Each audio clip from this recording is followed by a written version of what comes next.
Operación y el Museo de San Telmo. El acto está concebido así.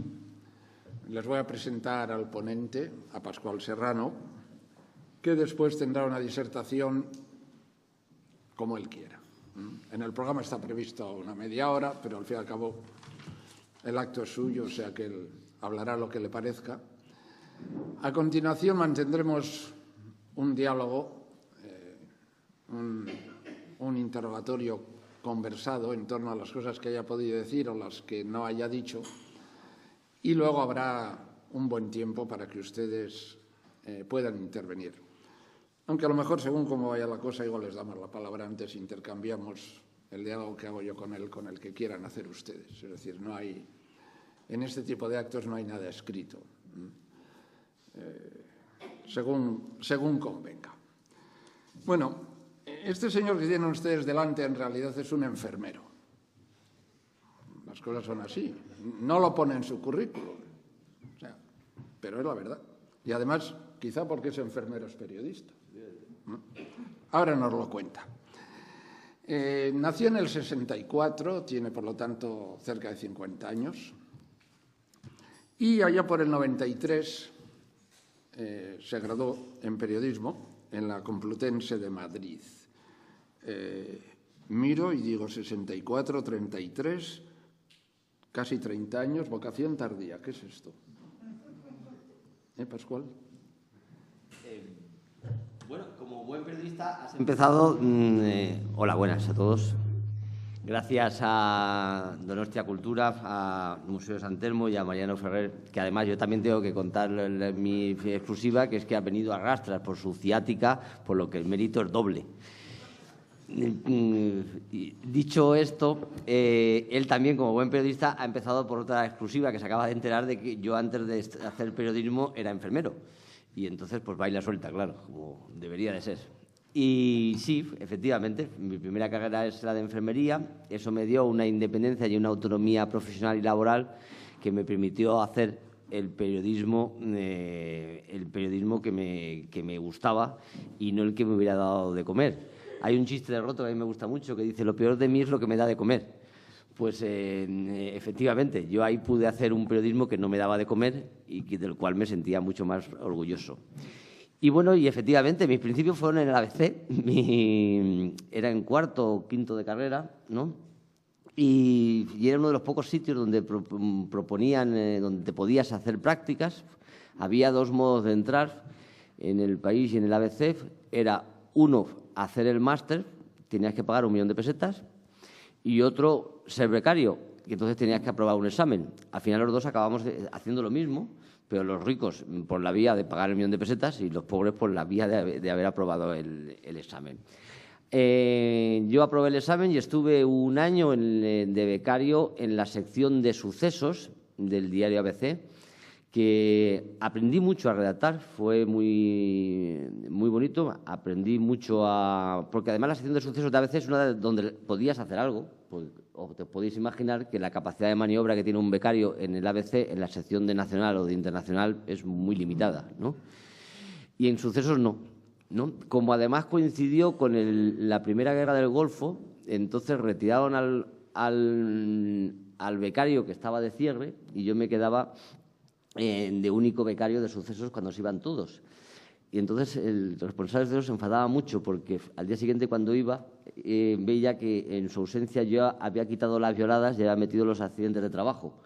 Y entonces decía que ese era mi mecanismo con el cual yo me amotinaba ideológicamente en la sección de ABC, ¿no? Lo que no has explicado es cómo una persona que poco después fundaría Rebelión y que antes había fundado la revista Voces de la izquierda, eligió ABC para hacer las prácticas. No, es que era el único sitio donde me aceptaron. Era el sitio, no me conocían, claro.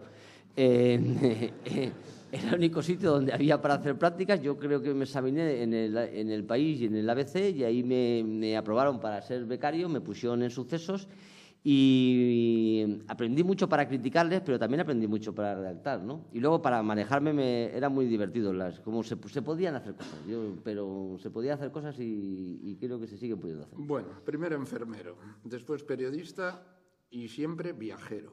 México, Guatemala, El Salvador, Honduras, Nicaragua, Colombia, Venezuela, Cuba, Argentina, Bolivia, bueno, todo el mapa. ¿Por qué? Bueno, Julián Guita dijo en aquellos años que Europa se muere de aburrimientos, ¿no? Y efectivamente se moría de aburrimiento y creo que nos seguimos muriendo de aburrimiento. Ahora nos morimos de aburrimiento y de miseria, pero de aburrimiento siempre. Es decir, pasaban menos cosas, yo creo que había menos pulsión política, ideológica. En el 91 yo creo que hay un viaje para mí, el 91-92, que para mí fue muy significativo, en el que me fui mitad estudiante de periodismo, mitad de enfermero, que fue a El Salvador. Estaba terminando la guerra, no había terminado todavía, se estaba firmando los acuerdos de paz. Y aunque yo ya iba con una línea política, ideológica muy clara, porque yo era militante, pero bueno, vi un sentimiento y una pasión en América Latina que me cautivó, ¿no? Y yo creo que desde entonces América Latina para mí era el sitio donde pasaban cosas, donde además es una cultura que más o menos uno podía comprender, aparte del idioma, ¿no? Y aunque hice algunas incursiones en el mundo árabe, estuve en Irak y en el Líbano y tal, pero vamos, sigo pensando que América Latina me parecía el sitio donde más podías comprenderlo y pasaban cosas interesantes. Y donde también te han hecho bastante caso, porque has sido asesor editorial de Telesur, ¿eh? Y también eres miembro fundador de la Red de Intelectuales y Artistas en Defensa de la Humanidad de México. Menudo título, ¿eh? Con eso lo pones en la tarjeta. Colabora habitualmente Pascual en publicaciones españolas, latinoamericanas, el diario Público, ahora será en versión digital, supongo, Le Monde Diplomatique, Diagonal, La Jiribilla, y eso ha sido miembro de consejos de redacción de publicaciones como Mundo Obrero, El Otro País, Pueblos, tiene premios del concurso internacional de ensayo, Pensar a Contracorriente, por su trabajo Violencia en los medios de comunicación, o distinciones como la de la Unión de Periodistas de Cuba, excepcional porque de allí, por lo visto, según consta en su currículum, pues no se premia fácilmente a gente de fuera. Ha ayudado a compilar libros como Mirando a Venezuela, es coautor con otros de libros como Periodismo y Crimen, Washington como el Mundo, o Contra el Mundo, perdón, y luego ya es autor a nivel particular de libros desde el año 2006. A mí me consta, hasta 2006 no te animaste a escribir ningún libro, no tenías experiencia. Bueno, perlas, patrañas, disparates y trapacerías en los medios de comunicación, que editó El Viejo Topo, luego Medios Violentos, Palabras e Imágenes para el Odio y la Guerra, Cuba Información, Conjura contra Cuba, Desinformación, cómo los medios ocultan al mundo, que es uno de los libros que más le gustan al autor, o sea, ténganlo en cuenta. El periodismo es noticia, Traficantes de información, en fin, no vamos a recorrerlos todos. Únicamente el penúltimo es el que da título a esta charla de hoy, Periodismo canalla. No va propiamente a exponer su libro, es un libro pequeñito, es un libro escrito así con ganas, pero dice que le viene muy bien como título a la conferencia porque permite hablar de lo que uno quiera, porque hablar de un periodismo canalla da para estar todo el tiempo que uno quiera.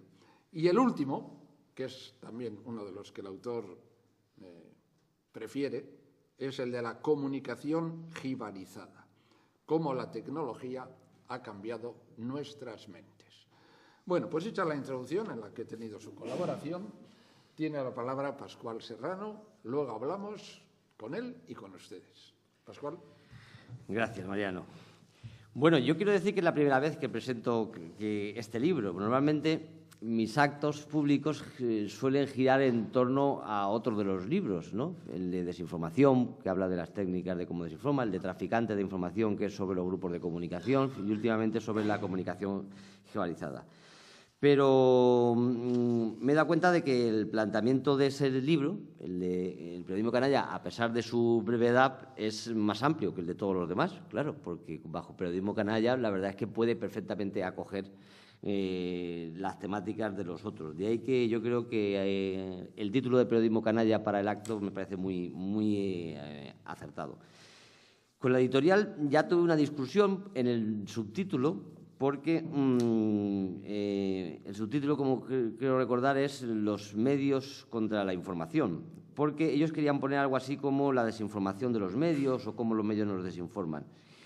Y yo no estuve de acuerdo, porque creo que lo que intentaba contar en el libro no solo es cómo desinforman, que ya hay otros libros, en mi opinión, más apropiados, sino cómo cómo ese modelo empresarial de los medios lleva a atentar directamente contra la información.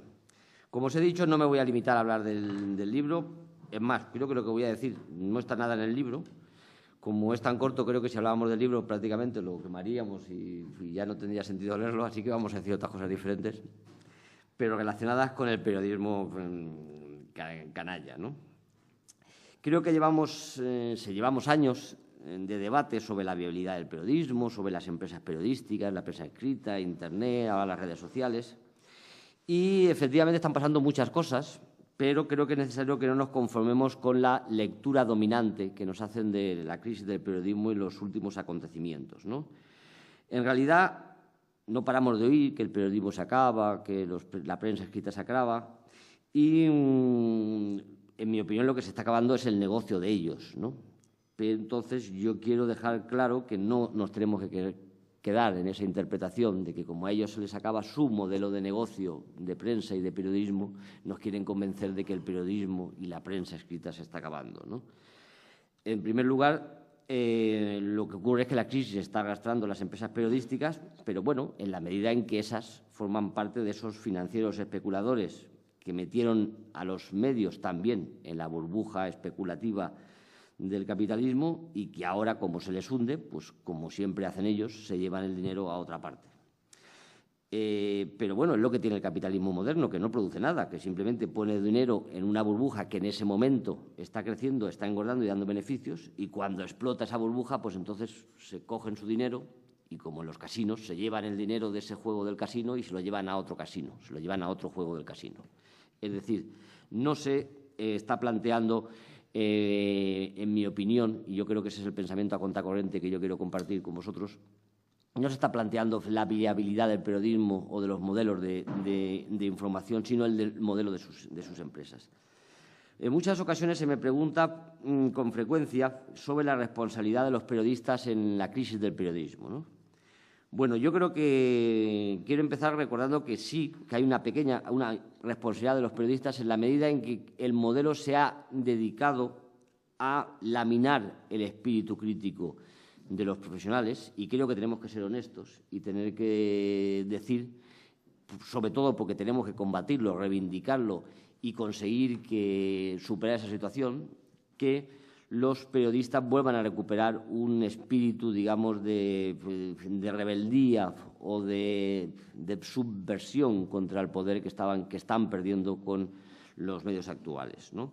Hace un año salió una oferta laboral en la que les pagaban a los periodistas 75 céntimos por artículos, les llamaban artículos, que consistían en poner en las páginas web, poner comentarios positivos de productos para una empresa que hacía productos de regalo de bodas y bautizos, ¿no?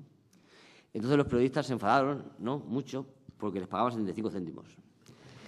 Y claro, yo dije, bueno, entonces, ¿qué pasa? Que si os pagaran 50 euros os parecería bien hacer comentarios positivos sobre los regalos de las bodas y los bautizos, ¿no? Es decir, ni se plantearon que lo de los 75 céntimos, en mi opinión, era lo menos importante. Era importante, evidentemente, ¿no? Pero me parecía mucho más grave lo otro. Luego, hace un par de años, en una mesa redonda sobre el fotoperiodismo en Barcelona, recuerdo que casi todo el público eran fotógrafos de prensa y claro, me llamaron porque sabían que iba a hacer esa malicia, claro. Y tuve la maldad de poner algunas fotos, ¿no?, que habían sido manipuladas en las redacciones, ¿no? Eran algunas fotos en las que los directivos de turno habían cambiado el pie de foto y los que decían que eran manifestantes opositores a Evo Morales, pues mira por dónde eran manifestantes a favor de Evo Morales. O una foto en la que habían recortado una parte para decir que era lo contrario de lo que estaba sucediendo. Y en cualquier caso, pues bueno, pues esas proyecciones que yo ponía en la pared estaban mostrando cómo cómo nos estaban engañando con las fotografías de la prensa. En ese momento, claro, muchos del público que eran fotógrafos, decían que, bueno, que ellos no habían engañado porque ellos efectivamente la foto que ellos habían hecho era real. Ellos habían ido a un sitio, habían hecho una foto y ellos no habían hecho ninguna maldad, ¿no? Yo les respondí que cuando yo me dediqué a desmontar la manipulación, nunca oí la voz del fotógrafo diciendo es verdad, me cortaron no sé qué, es verdad, no es verdad el pie de foto, es verdad lo que dice este hombre de que cortaron esa parte de la fotografía. Nunca salieron ellos, ¿no?, diciéndolo. Entonces me respondieron que, bueno, que tengamos en cuenta que la gente tenía que pagar una hipoteca, que su contrato los podían tirar, que tenían que pagar el colegio de los hijos, esas cosas, ¿no? Y yo entonces dije que, bueno, que también ese argumento podría servir para el torturador argentino que sacaba las uñas de los sindicalistas, ¿no? Y no nos parecería muy aceptable que dijera que tengo que pagar la hipoteca y por eso tengo que seguir de torturador argentino. Es decir, yo creo que hay que recuperar un poquito la dignidad y decir que porque tengo que pagar una hipoteca no puedo aceptar que se utilicen mis fotografías para cometer un crimen informativo. Hay otra anécdota muy curiosa que me sucedió en el ABC en aquellos años, para que veáis un poco qué tipo de generación de periodistas estábamos cultivando. La sección de local estaba al lado de la mía. Había una discusión municipal en torno, entonces gobernaba el PSOE y estaba poniendo un carril, el carril bus, ¿no? Estaba poniendo un bordillo para que los coches particulares no invadieran el carril bus. Y entonces el PP y el ABC tenía toda una cruzada, ¿no?, contra esa medida que tanto coartaba la libertad, que era un bordillo que impedía al coche individual invadir el carril bus. Entonces llegó el director de ABC de entonces, que todos sabemos quién era, y se planta en mitad de la sección de local, donde habría como 10 o 15 periodistas, y dice, hay que hacer una editorial sobre el carril bus. Y entonces uno de los más jóvenes de los periodistas levanta la mano y dice, ¿a favor o en contra? Y a nadie le pareció la pregunta extraña, le pareció muy normal. El director ha pedido una editorial, vamos a preguntarle si a favor o en contra. A mí me parece una barbaridad. Es decir, ser mercenario hasta ese punto, como para decir, hago el editorial a favor o en contra, según lo que me manden, pero todo lo vio muy normalito. Estábamos allí para hacer editoriales a favor o en contra de lo que nos dijeran, ¿no? Yo me quedé impresionado, ¿no? ¿Me permites que te Sí, interrumpa? sí. Aquí tienes un mercenario de esos. Y el difunto Javier Ortiz, a quien más de ustedes conocerán, solía contar de manera muy divertida cómo, al ser un negro del día, porque claro, si estás contratado en el periódico en opinión, tú tienes que escribir lo que te encarguen reflejando lo que el periódico quiere decir, que no necesariamente lo tuyo. Otra cosa es que al final no aguantes y te vayas. Pero Javier Ortiz lo que hacía, y se divertía mucho, cada vez que tenía que escribir un editorial que no le gustaba, se lo escribía al director, según el director quería que dijera, y luego en su artículo firmado argumentaba exactamente lo contrario. Pero no lo firmaba él. No, él no firmaba, claro. Pero el editorial que le pedían no lo firmaba, nada. Era solo una... Pues ese es el nivel en el que, por razones laborales y por, yo creo que incoherencia, terminan las nuevas generaciones de periodistas, ¿no? Creo que, además, cada vez es el formato de periodismo que se está imponiendo. Si os dais cuenta, en los despidos se está tirando a la gente de más de 50 años, que serían no solamente los que más saben de periodismo, sino probablemente los que se pueden mantener más firmes y más dignos en unas posiciones editoriales, ¿no? Mientras que es el joven, el recién acabado, el que está mucho más dúctil, porque si una de las cosas que uno se da cuenta en periodismo es que no hace falta censurar nada, porque la capacidad que tiene de autocensura el periodista es impresionante. O sea, la capacidad que tiene el joven periodista de absorber, impregnarse y mutarse en la línea editorial de un periódico es una cosa abrumadora. No sé si os habéis dado cuenta, alguna experiencia en algún periódico regional, seguro que tú te has dado cuenta, cómo había un periódico regional con una línea. Bueno, las líneas siempre pueden ser, fuera de Euskadi solo pueden ser dos, o PSOE, PP, como os podéis imaginar, claro, no existen más. Entonces, en una línea que el gobierno regional de turno hacía las maniobras oportunas de cambio de capital para tomar el control de ese periódico. Ahora los dueños estaban en la línea, si era PSOE, ahora PP, no hacía falta cambiar a ninguno. No hacía falta cambiar ni un solo periodista. Todo el mismo equipo pegaba el bandazo y se iba rápidamente a criticar. Pasaba de defender a la Diputación del PSOE, a criticar a las diputaciones del PP, a defender los ayuntamientos del PSOE, criticar a los ayuntamientos del PP, a hacer todo lo contrario sin cambiar ni un solo... No es que no cambiara el director, no había que cambiar a nadie. Todos rápidamente pegaban el bandazo y se apuntaban al otro palo. Bueno, yo creo que eso hay que decirlo y hay que saberlo, ¿no? Y creo que además las empresas se han encargado de eso, de acabar con el periodismo crítico y de tener solamente a trabajadores a la orden, ¿no? Es una política de tierra arrasada que han dejado ese panorama, en mi opinión, destrozada.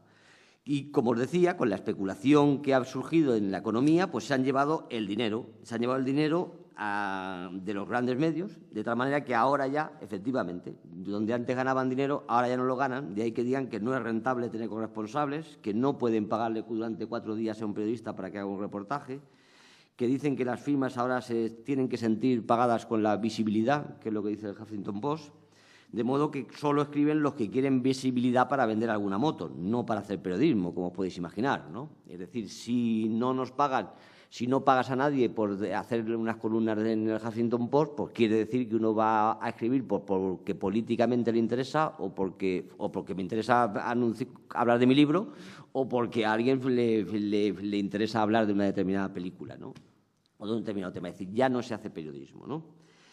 Porque yo creo que vamos a ver un poquito cómo funcionan los medios en economía, una ligera imagen de cómo necesitan funcionar, ¿no?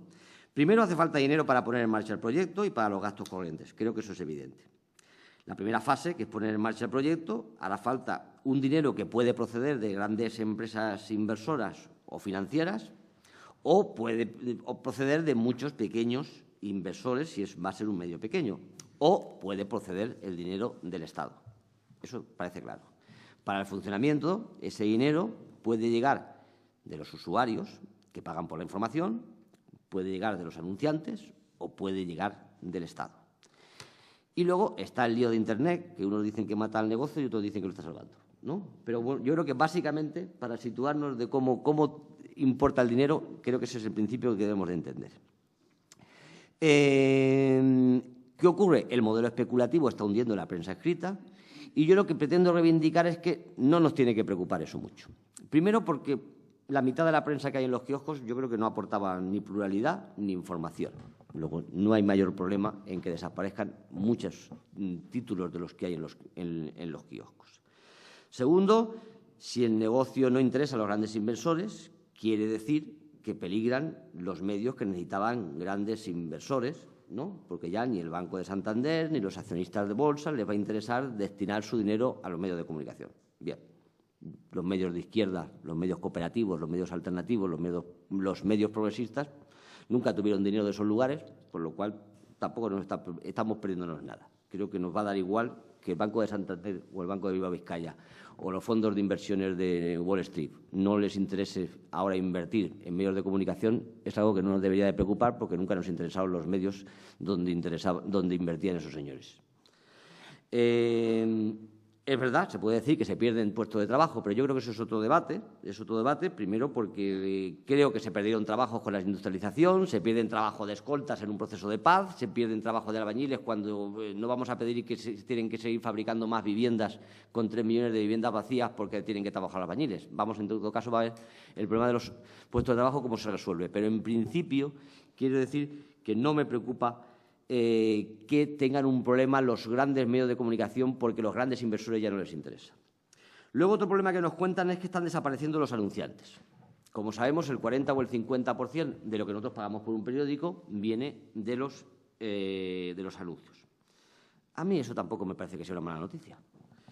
He contado en muchas charlas lo que explican Noam Chomsky y Edgar Herman en su libro Guardianes de la Libertad, en que en el siglo XIX, con los inicios de la prensa en el Reino Unido, como era de esperar, había una prensa más o menos progresista, sindicalista, laboralista, y había una prensa más o menos empresarial, conservadora, burguesa, de los empresarios, ¿no?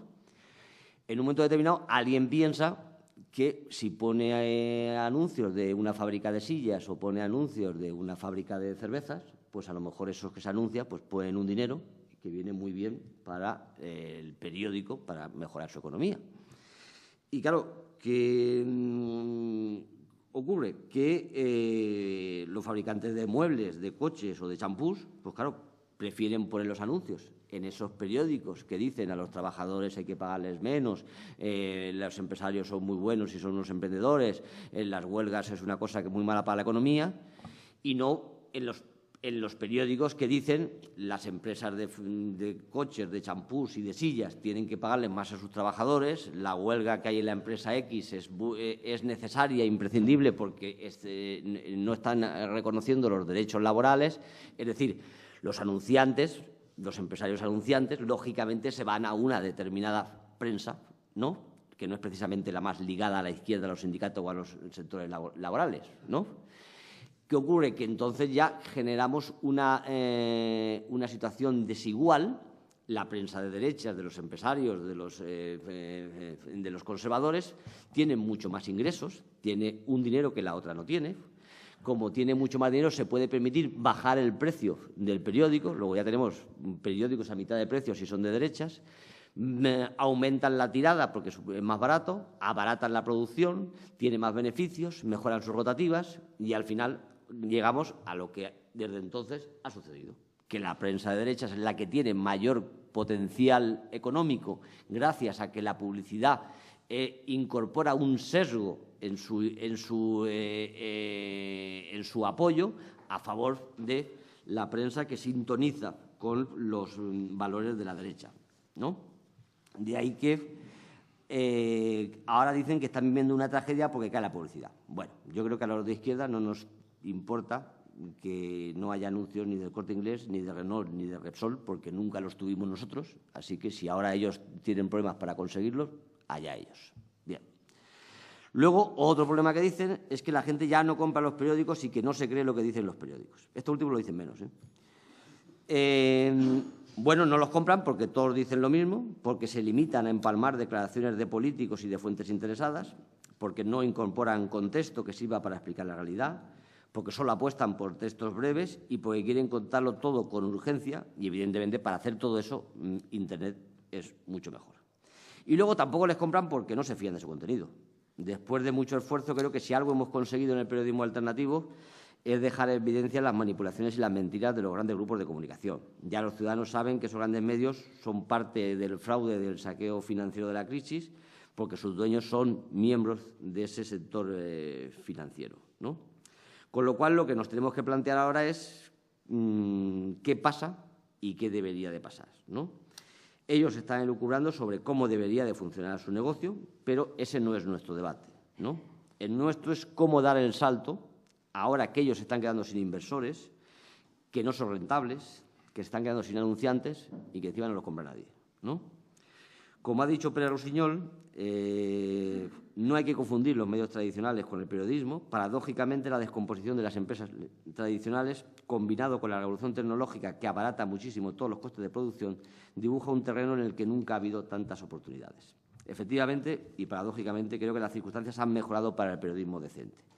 Antes había grandes medios empresariales, por un lado, y medios alternativos de militantes que trabajaban gratis, más opinando y recopilando artículos valiosos que haciendo periodismo. Y yo creo que eso va a cambiar.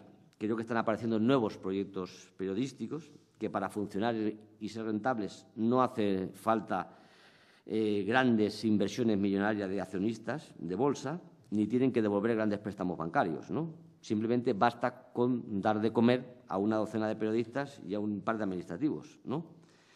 Que no es poco, evidentemente, con la que está cayendo.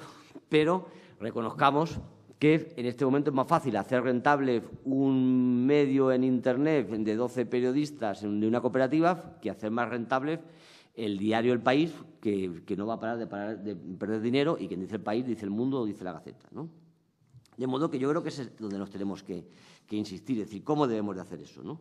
Voy a dar unos ligeros puntos de qué es lo que creo que debe de pasar en el periodismo, en el nuevo periodismo, para aprovechar este momento y esta situación. Creo que lo primero es sensibilizar al ciudadano de que el periodismo son los periodistas y no son las empresas, y que, aunque resulte algo de perogrullo, para que exista ese periodismo, los periodistas deben de comer. O dicho de otra forma, que los ciudadanos deben de apoyar a esos nuevos medios que ya no pueden ni quieren vivir de anunciantes ni de grandes empresas, que deben de ayudar a su difusión, que deben de ayudar a conseguir informaciones, que deben rentabilizar su funcionamiento para que hagan un periodismo libre. Que el ciudadano debe de pensar que no podemos estar esperando un periodismo de ese sol gratis que nos grabara un DVD y una cubertería, ¿no? Porque eso era lo de ellos, ¿no? Ahora no. No. Ahora hay un periodismo decente que no quiere bancos, que no quiere anuncios del Corte Inglés, pero que no va a regalar tenedores, ni va a regalar cuberterías, ni va a regalar DVDs, y a lo mejor hasta no es gratis y hay que pagarlo en Internet o en papel, ¿no? Hay que hacer, el periodismo cuesta dinero y alguien debe de pagarlo. Hay que no olvidar nunca a los poderes públicos, tienen responsabilidad en garantizar una información plural y veraz. Si el mercado no puede hacerlo ahora, y antes no lo quiso, yo creo que el Estado debe de apoyar unos medios públicos y unos colectivos cooperativos. No sirve que recurran a la crisis, que sabemos que es su excusa, ya sabemos que no hay crisis para la Iglesia, para la monarquía, para el ejército, para los rescates bancarios, por tanto no hay razón para que no le exijamos, igual que exigimos una sanidad o una educación pública al Estado, pues que también exijamos el papel del Estado para garantizar una información plural. Los poderes públicos pueden apoyar con publicidad, con recursos técnicos, con instalaciones, con desgravaciones, con beneficios legislativos, con financiación, con formación, con concesiones de licencias. Si se dan 20.000 euros para que de ayuda para que uno monte una casa rural, pues no sé por qué no se pueden dar 20.000 euros para que un colectivo de periodistas no ponga en marcha un portal de Internet o un periódico digital o en papel, ¿no? Creo que también hay que cambiar la mentalidad de los jóvenes periodistas, que deben de ser más audaces, más independientes, más comprometidos, nada de neutralidad ni de equidistancia. Ahora ellos pueden ser por primera vez los dueños del periodismo. Yo creo que deben de acabar con el periodismo de declaraciones y ese corta y pega, que era el que mandaba en las empresas, que muchos de los nuevos fenómenos están integrados por una decena de periodistas, ¿no?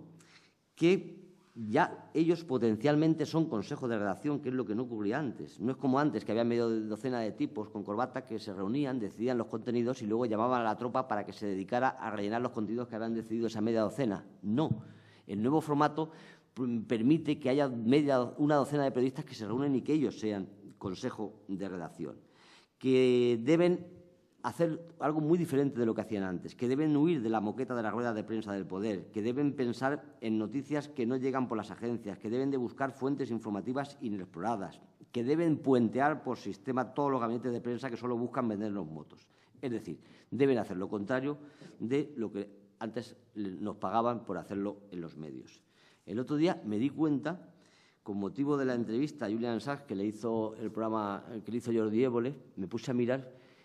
Julian Assange lleva un año en Londres, en la Embajada de Ecuador, o sea, al lado, en una hora de avión, y ningún periodista español se había planteado ir a entrevistarlo.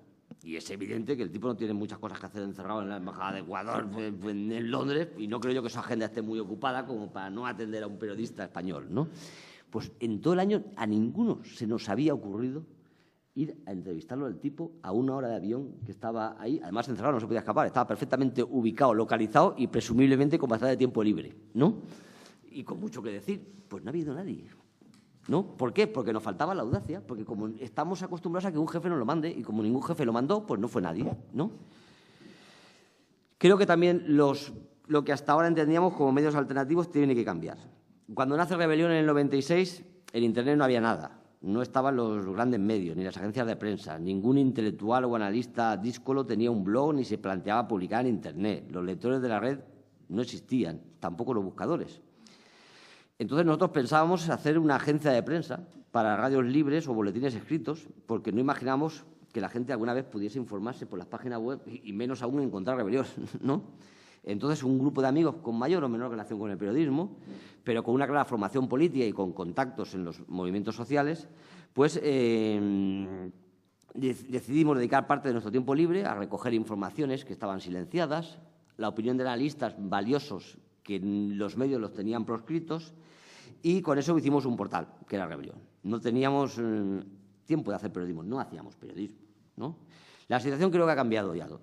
Ya hemos mostrado que existen informaciones y firmas diferentes y mejores que las que aparecen en los grandes medios. Ahora debemos hacer el periodismo que ellos nunca hicieron. Y como a ellos no les salen las cuentas, insisto, nos están dejando paso. Creo que se acabó ya esto de ser una ONG con editores y autores que colaboran de forma voluntaria en sus ratos libres, en el periodismo alternativo. Creo que nuestros lectores, nuestras audiencias, miles, millones, deben de saber que tenemos que tomar la Bastilla informativa y que deben de venir a ayudarnos, que no queremos ser alternativos y que queremos ser referentes. Que el periodismo alternativo, en mi opinión, debe convertirse en protagonista del programa informativo, que sus profesionales deben de sobrevivir con su trabajo, que debe de haber recursos para mandar un enviado a donde está la noticia, a tener corresponsales.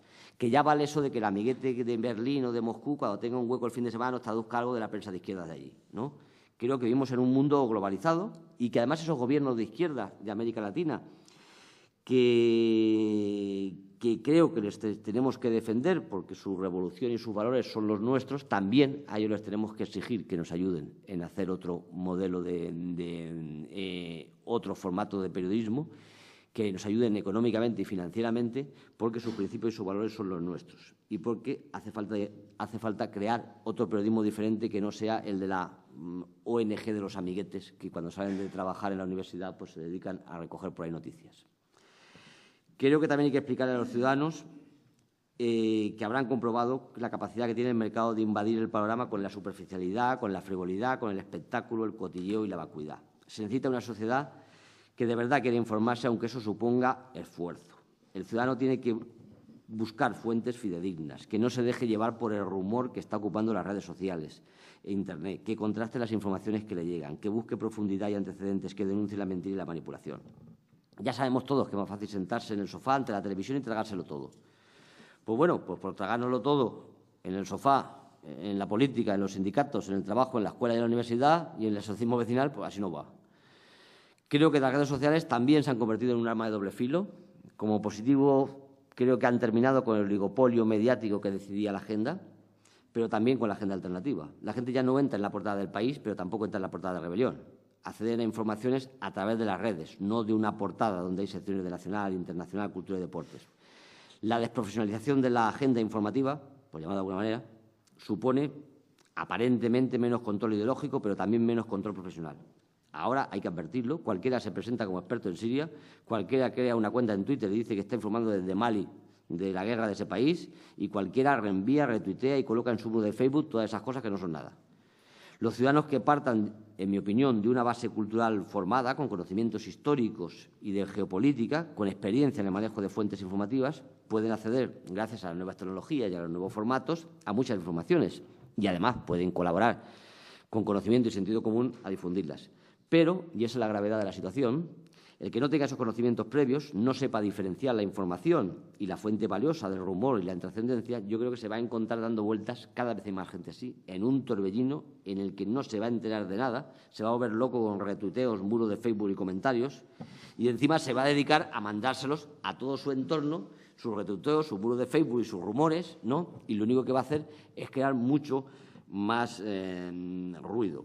Porque además ahora lo que está sucediendo es que ya no estamos intoxicados solamente por el gran poder empresarial y mediático, sino que lo han popularizado y democratizado.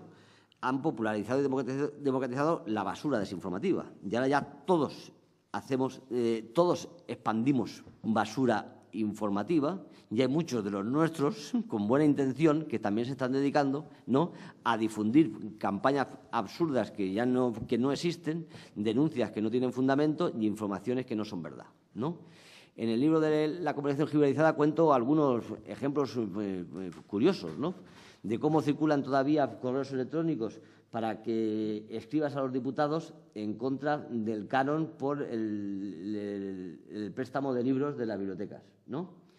Bueno, eso se aprobó hace 3 años, ¿eh? quiero decir, se aprobó hace 3 años, no lo estamos pagando porque lo pagan las administraciones o deberían de pagarlos, pero ya se aprobó. Esos diputados a los que tú tienes que escribir ya no están de diputados. La ley ya se votó hace 3 años y aún siguen algunos en el torbellino con esa tontuna de escribirle a los diputados para que no voten algo que ya no existe, ¿no? Pues sí, hay gente por aquí denunciando, difundiendo la carta que José Luis San Pedro le escribió a Rajoy diciéndole que era hijo de puta. Y José Luis San Pedro dijo que no había escrito eso, que no está diciendo que no lo sea, pero vamos, que no es que ha escrito él, que no dijo el hombre en su momento que no escribió eso. El tipo, el primero que lo puso en el blog lo quitó, pero da igual, eso sigue por ahí, eso sigue por ahí circulando, ¿no? Es decir, pero es que el problema es que son los nuestros, no sé si me estoy explicando, ya no es el gran empresario el que nos engaña, nosotros mismos nos hemos metido en este lío de difundir cosas sin fundamento, ¿no?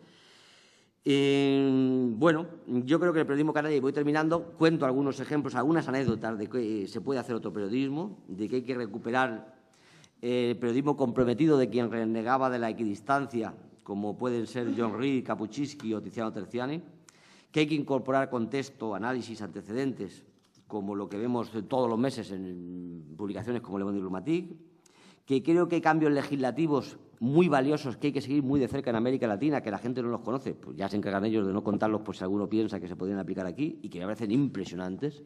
Pues, por ejemplo, la Constitución ecuatoriana que dice que los bancos y las financieras, por ley, no pueden ser accionistas de los medios de comunicación porque van a colaborar en distorsionar las informaciones y los contenidos, lo cual es una gran idea, que se está cediendo en países como Argentina o como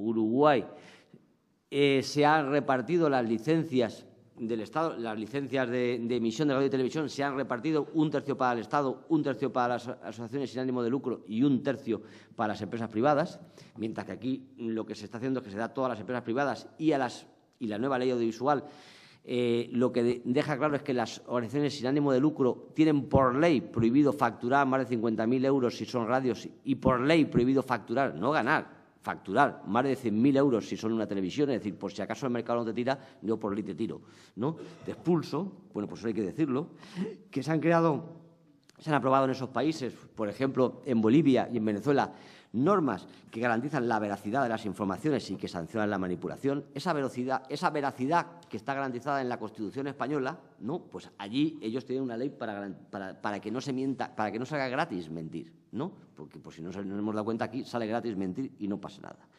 Ya sabemos que es difícil todo eso en España y en Europa, pero que muchas veces, además, a mí me dicen, y creo que también hay que dejar claro, la gente que sufre la televisión autonómica valenciana, la madrileña y ahora la española, que ya somos todos, ¿no? La gente dice que cómo defiendo la televisión pública viendo lo que están haciendo. Pues sí, hay que defenderla porque es de todos, ¿no? Porque el problema además no es la televisión pública, el problema es el gobierno al que le hemos encargado que lleve la televisión pública, ¿no? Si nuestro gobierno hace una educación de mierda, hace una sanidad de mierda y hace una justicia de mierda, no decimos que privaticen los hospitales, los jueces y los colegios. Lo que habrá que hacer es echar a los que hacen todos esos servicios públicos de mierda. Entonces, el problema no es que tengamos una televisión miserable y entonces la solución no es dársela a Berlusconi, es lo que quisieran ellos, claro, ¿no? Es decir, no tenemos que renegar del modelo de televisión pública, tenemos que renegar del gobierno que es el que tiene el poder para hacerlo. Es decir, no hay que tirar al Estado de las televisiones, hay que tirar a los gobernantes actuales de las televisiones, ¿no? Es decir, esas cosas son las que yo creo que es importante dejar claro. Creo que están apareciendo muchas experiencias periodísticas interesantes, que están combinando Internet con papel, que probablemente muchas de ellas no van a sobrevivir, ¿no? Pero hasta ahora quiero recordar que solamente había 2 escenarios polarizados. Termino ya. Por un lado, las grandes empresas que controlaban la información que se hacían ricas y, por otro lado, los medios alternativos sin dinero, sin recursos, que funcionaban organizativa y laboralmente como una ONG y editorialmente como un partido político. Y quizás ahora creo que estas nuevas experiencias incorporan de las empresas métodos periodísticos de trabajo y de reconocimiento laboral y de los alternativos un periodismo con principios y valores y ninguna dependencia de accionistas y anunciantes. Por tanto, cuando oigáis hablar de crisis del periodismo, pensar de qué periodismo es, si es el de ellos o el nuestro, porque es muy diferente. Muchas gracias.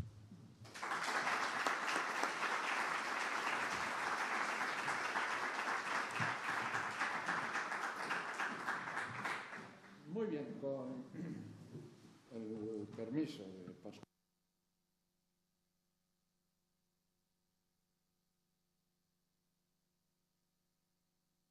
Perdón, y si les parece lo vamos a hacer así. Yo tengo unas cuantas preguntas que hacer. Si ustedes, en torno a lo que estamos hablando, quieren sobre eso en concreto decir algo, aprovechan y lo hacen en el mismo tiempo que nosotros. Para hacer preguntas distintas habrá un tiempo después. Yo planteo un tema, si sobre ese tema en concreto quieren ustedes o preguntar o puntualizar, adelante. Si son otras cosas que tienen a la cabeza ya de antes que quieren preguntar, esperan para el periodo final. Está claro, ¿verdad?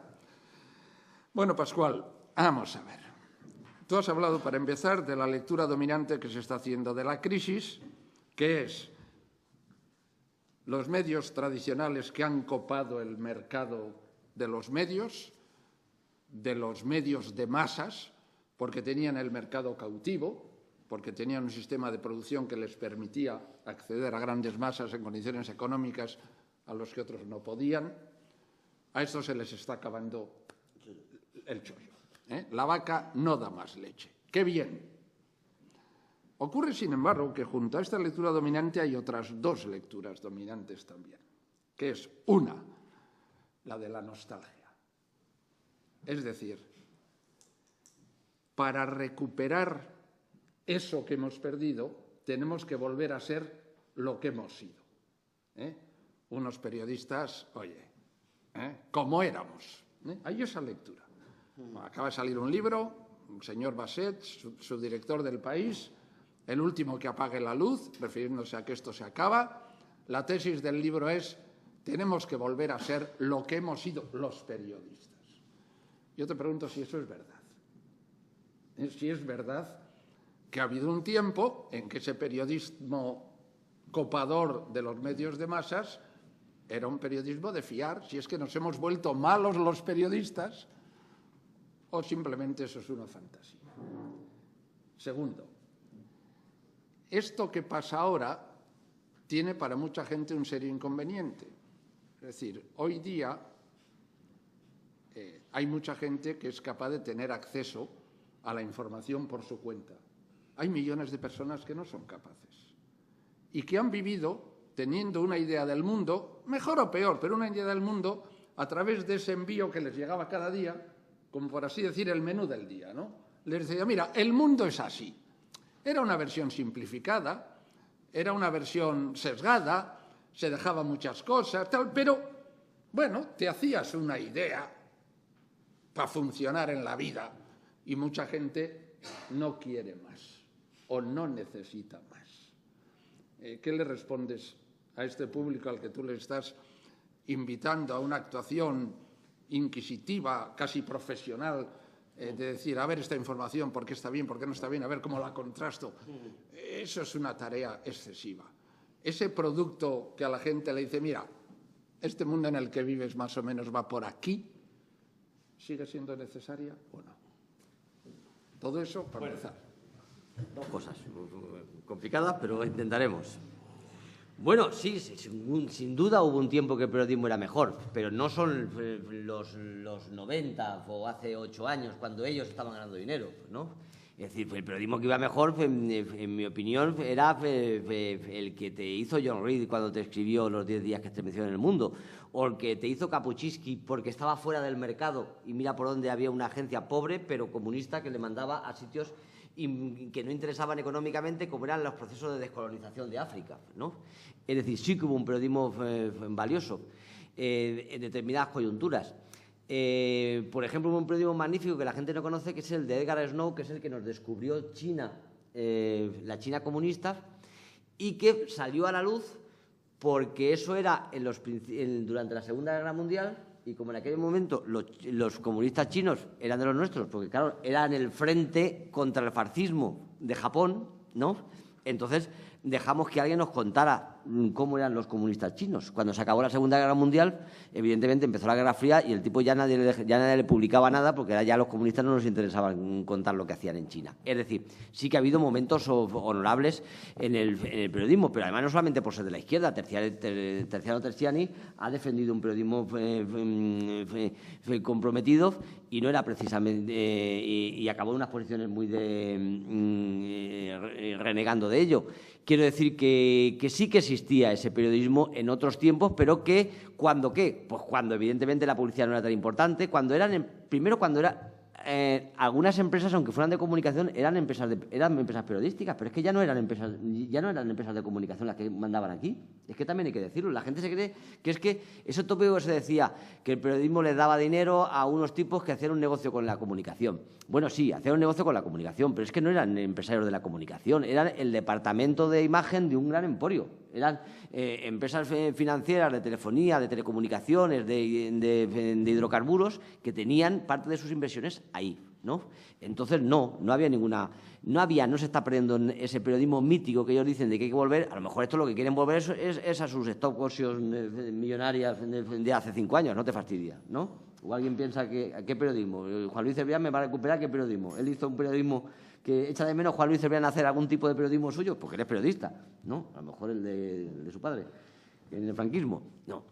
La segunda, dices, bueno, antes había una gente que compraba el periódico de turno y veía su menú del día y no se complicaba.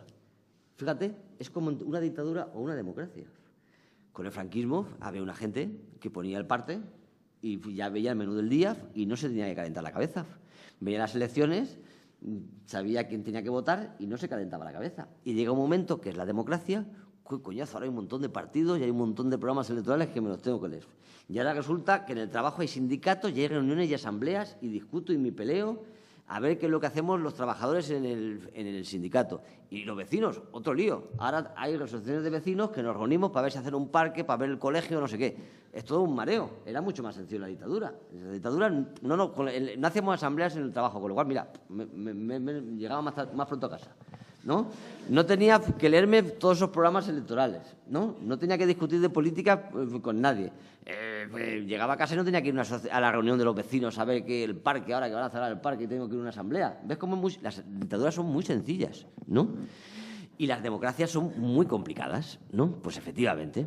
Es decir, conseguir la información en una dictadura de Franco o del oligopolio era muy sencillo, ¿no? ¿Cuánta gente de izquierda estaba cumpliendo el protocolo de la dictadura comprando el país? Estaba leyendo el parte de su modelo dictatorial que él mismo creía que era democracia, ¿no?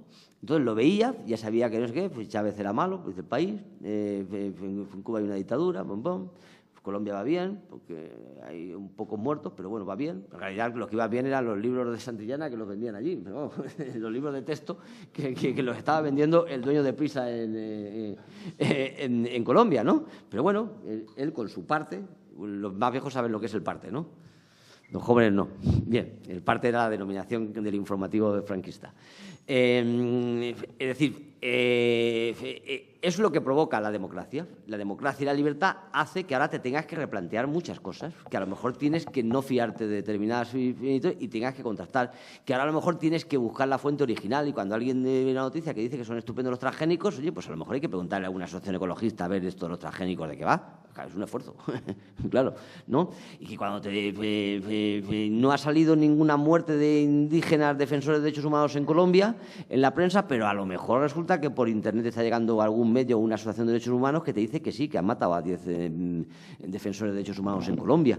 Es decir, es más complicado. Entonces, ¿todo eso ahora cómo se debe de hacer? Pues, hombre, evidentemente se debe de sistematizar de alguna manera. Es decir, tenemos que darle rigor y veracidad a los contenidos para que no sea el escándalo que en este momento se están convirtiendo las redes sociales e Internet. Se tienen que crear medios de comunicación rigurosos, serios y por parte de la izquierda que sean fiables. No repetir el modelo de intoxicación que hacen ellos, ¿no? Y eso también es un reto que tenemos de hacer. Y el ciudadano, pues al final, es verdad, al final tiene que confiar en alguien. Esto es como si te operas del corazón o tienes que arreglar el coche. Como ni me voy a hacer cirujano para operarme yo mismo, ni me voy a hacer mecánico para entender de mi coche, me tengo que dar en manos de un cirujano para que me opere y tendré que dejar en manos de un mecánico para que compruebe los frenos de mi coche, porque al final termino confiando en alguien. Pues el periodismo es así. Al final uno tiene que terminar confiando en un medio alternativo o en un periodista de confianza, ¿no? Y eso, evidentemente, nos lo tenemos que ganar a pulso los alternativos y los que queremos romper el modelo dominante. Lo que quede claro, en eso hay que insistir, hemos insistido mucho y el modelo se está hundiendo, es que ellos no eran de fiar. ¿Algo sobre esto? Sí, por favor. Sí, hay un exceso de información, como todos sabemos.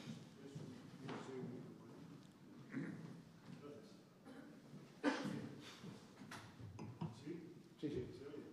Bueno, yo sí, no sé si estoy. Yo creo que no. Sí. Quería decir... Sí, que sí. Bueno, quería decir que hay un exceso de información. Prensa, radio, televisión, ahora internet. Dentro de todo el caos de noticias que llega, entiendo que lo que acabo de decir es confiar en los criterios más o menos.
Algún tipo de comentario respecto a lo que últimamente se utiliza mucho por parte de los políticos, que son los famosos eufemismos, que creo que no se desmontan lo suficiente, porque cuando hay temas graves, como la juventud que se va, utilizan eufemismos como movilidad exterior y cosas de esas. Entonces, quiero decir ambas cosas. No sé si, en fin, si me puede aclarar algo un poco sobre ambas cuestiones. Esta segunda parte se sale un poco de lo que veníamos hablando, pero vamos, es lo mismo. Ahora te doy la palabra. Eufemismo, el eufemismo más maravilloso es el que se ha registrado ayer, el de investigación y desarrollo de un proyecto de empleo, dicho en palabras de la delegada de Empleo de Madrid, al haber dado la orden de que en el INEM solo se ofrezca trabajo a los desempleados que cobran. A los que no cobran no se les ofrece empleo, se les emplea a los que cobran subsidio para librarse. Y ese programa se llama de investigación y desarrollo del empleo. Eso es un eufemismo. Bueno, responde. No, sin duda lo primero que has dicho es fundamental. Es decir, pues no es fácil, ¿no? ¿En quién confío, no? Incluso los que estamos en esta profesión nos cuesta mucho, ¿no? Y además hay acontecimientos recientes en que te demuestran lo difícil que es. Estoy pensando, por ejemplo, en Siria o en Libia, ¿no? Donde, y fíjate a qué cosas uno se tiene que sujetar, pues no sé, por ejemplo, al principio del conflicto de Libia, yo me quedé muy contento cuando un amigo mío, del que yo me fiaba mucho, que es un italiano, se llama Mauricio Mateus, que trabajaba para el Manifesto, ¿no? Pues entonces se fue para allá y entonces pude, a uno que me fiaba, que yo conocía personalmente y escribía en italiano y escribía en el Manifesto. Fíjate dónde me tuve que agarrar yo para decir, hombre, alguien que parece que me puedo fiar. Porque, uno, es mi amigo. Dos, lo conozco personalmente. Tres, el medio me resulta valioso, el Manifesto en Italia. Y cuatro, el tipo está allí porque lo han mandado. Claro, imagínate cuántas cosas tenían que coincidir, ¿no? Entonces tienes que mirar, primero, estar allí, que no es poco, ¿no? Porque aquí, porque no sé si os estáis dando cuenta de que aquí ya todo el mundo está escribiendo desde cualquier sitio peregrino sin estar allí, ¿no? ¿no? Entonces, estar allí es un detalle importante que algunas veces se nos olvida. Mirar un poquito al lado de la firma a ver dónde está el tipo, ¿no? Sobre todo cuando veáis que todo lo de Cuba está escrito en Miami, diga, bueno, pues a lo mejor no están muy enterados de lo que está pasando en Cuba si están en Miami, que pienso yo, ¿no? Si algún día yo veo que desde La Habana informan de Miami, pensáis lo mismo, pero podéis imaginar que eso no sucede, ¿no? Bien, entonces eso es importante. Entonces, ver que estar allí, ver los intereses que puede tener el medio en cuestión, porque eso es otro detalle importante, ¿no? Es decir, si tú ves que hay una página de publicidad entera en Repsol, en un periódico, que ese día está haciendo un editorial en contra de la nacionalización de Repsol por parte del gobierno argentino, pues hombre, ya parece que ayuda a comprender determinadas cosas. Es normal, si a usted le han pagado 20.000 euros todos los días por el anuncio de Repsol y a Repsol lo acaba de nacionalizar el gobierno de Argentina, pues entonces ya voy entendiendo el editorial, ¿no? Por ejemplo. Si el editorial de hoy del País que critica que Evo se vuelva a presentar a las elecciones, pues esas cosas tienes que ver un poco cuáles son esos intereses económicos. De ahí que yo siempre dije que de un medio lo primero que hay que saber es quién es el dueño, ¿no? Esas cosas ayudan. A partir de ahí, luego tienes que buscar grupos sociales que tú veas que están más o menos relacionados y que no tienen nada que ganar. Es decir, pues un grupo ecologista entiendo que no tiene que ganar, no tiene intereses creados en torno a los transgénicos o en torno a la energía eólica o en torno a las nucleares, ¿no? Mientras que a lo mejor resulta que una empresa sí. Sí, evidentemente es complicado. Y sobre todo, además aún te lo voy a poner mucho más difícil. Incluso en los momentos actuales es muy difícil ser ciudadano, porque claro, todos los días uno quiere saber. Un día resulta que se está votando algo sobre educación, pero es que al día siguiente se está debatiendo el acuerdo de cooperación con Azerbaiyán. Y como ciudadano no sabes eso. Y al día siguiente se está discutiendo sobre determinada legislación de derechos humanos. Es decir, en este momento hay muchos libros que están hablando de cómo ser ciudadano hoy conocedor de un panorama tan exhaustivo de cosas muy, muy, muy complejo. Luego creo que también tenemos que intentar mejorar en algunos aspectos, que yo lo cuento en el último libro, que es la comunicación globalizada, de cómo nos estamos ante esa abrumadora información que nos aplasta, ya no que nos abruma, que nos aplasta. La gente entonces quiere saber de todo y se dedica a surfear, ¿no? Es decir, a ver un poquito de cada, así por arriba, ¿no? Y yo creo que también tenemos que cambiar el método. Es decir, a lo mejor en lugar de estar leyendo columnas de 1000 caracteres sobre un determinado tema todos los días o viendo imágenes en televisión de 20 segundos de un determinado tema, a lo mejor lo que hay que hacer es leerse un libro sobre ese asunto. Es decir, profundizar en un tema y no caer en esta dinámica de inmediatez, urgencia, brevedad que imponen los medios, que hacen que tengas la sensación, no sé si os habrá pasado, de que has llegado a una telenovela en el capítulo 30. Ya no sabes quién se quedó embarazada de quién y quién es la amante de no sé cuántos, ¿no? Entonces, claro, ya no le coges el hilo a la telenovela porque has llegado tarde. Y claro, son capítulos, entonces a lo mejor hay que coger y decir, apago la telenovela y me voy al principio. Es decir, el conflicto palestino-israelí. Todo el mundo tiene una empanada ya demasiado, ¿no? De algo que en teoría todos los días se está recibiendo información y si le preguntaras evidentemente en Euskadi supongo que habrá más sensibilidad por sintonías, ¿no? Pero si tú le preguntas a la mayoría de la gente, oye, ¿y por qué se genera el conflicto entre Israel y Palestina? ¿Cuándo se genera? ¿Por qué se provoca? ¿Qué dicen las declaraciones de la ONU? ¿Qué ha establecido las votaciones de la Asamblea? ¿Cuáles son los intentos de acuerdo de paz? ¿Quién ha violado resoluciones de la ONU? La gente no sabe eso. Sabe sí que ayer hubo una bomba y mataron a 2, que anteayer llegó el otro y bombardeó no sé qué. Se sabe partes de guerra, pero no se sabe la historia. Es decir, hay que profundizar, contextualizar, ¿no? Y buscar los antecedentes. Hay que conocer la historia muchas veces. Y si para eso tienes que apagar la tele y dejar de comprar el periódico y quitarte las noticias breves, inmediatas, yo creo que no pasa nada.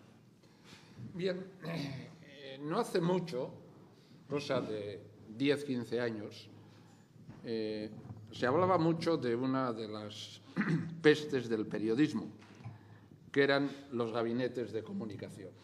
Es decir, los profesionales de la prensa al servicio de intereses privados diversos o públicos que alimentaban al periodista profesional en cuanto que trabajaba en un periódico, porque, por lo menos yo así lo teoricé en su día, los grupos de poder habían llegado a la conclusión de que les resultaba muchísimo más rentable producir ellos la información sobre sí mismos, en vez de esperar a que la formulara el periodista. de manera que cada día le suministraban información más que suficiente para que hablaran de ellos y además de la manera que ellos querían, y eso se fue perfeccionando hasta el punto de que te enviaban prácticamente el reportaje hecho. De Repsol te enviaban el reportaje de Repsol, tú solo tenías que poner tu autor, tu nombre de Mariano Ferrer si querías y cambiar 2 cosas para que no fuera exactamente igual que el del otro periódico que iba a publicar el mismo, ¿no? Bueno, esto yo recuerdo un día en que fui a la sede de Euskadi Esquerra en una campaña electoral y me encontré que Paul Estia escribiendo, así a todo correr, y me dice, espera un momento, que tengo que mandar esto. Y dice, ¿qué haces? Estoy escribiendo la crónica de mi mitin para el Diario Vasco. Bueno, entonces era una peste, se decía, porque el periodista se había dedicado a quedarse en la redacción y a ordenar el material que le llegaba de una manera o de otra. Con esta revolución digital, con esta pluralidad de fuentes, con esta invasión de actualidad por todos los sitios, ¿esa enfermedad o esa peste desaparece del mapa? ¿O seguimos colonizados todavía de esa manera? Debería desaparecer si somos capaces de cambiar la mentalidad de los profesionales, ¿no?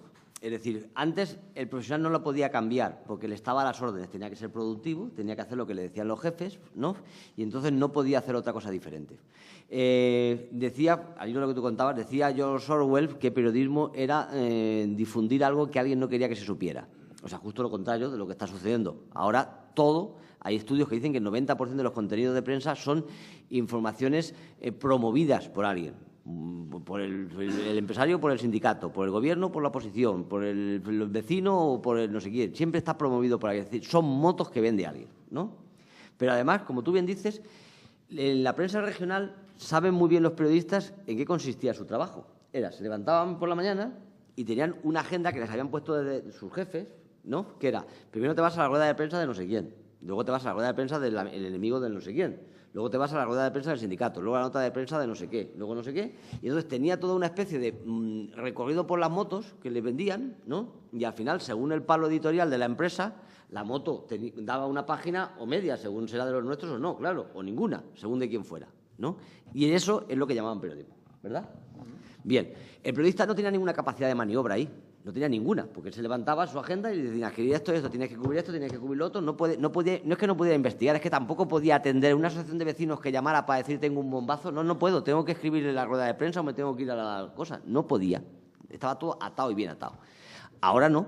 Es decir, ahora el periodista podría, si quisiera, haberse ido a entrevistar a Julian Assange, por ejemplo, ¿no?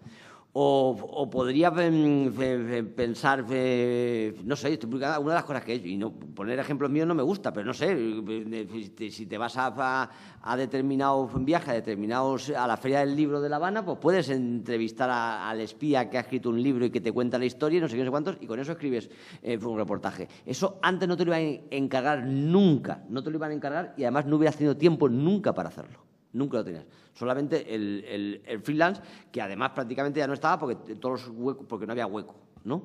Entonces, todo eso yo creo que genera más posibilidades. ¿Qué ocurre? Rentabilizarlo. El problema es que de eso coman. De eso coma el medio, funcione, sea rentable y los periodistas coman. De ahí la colaboración ciudadana a la que yo apelo, claro.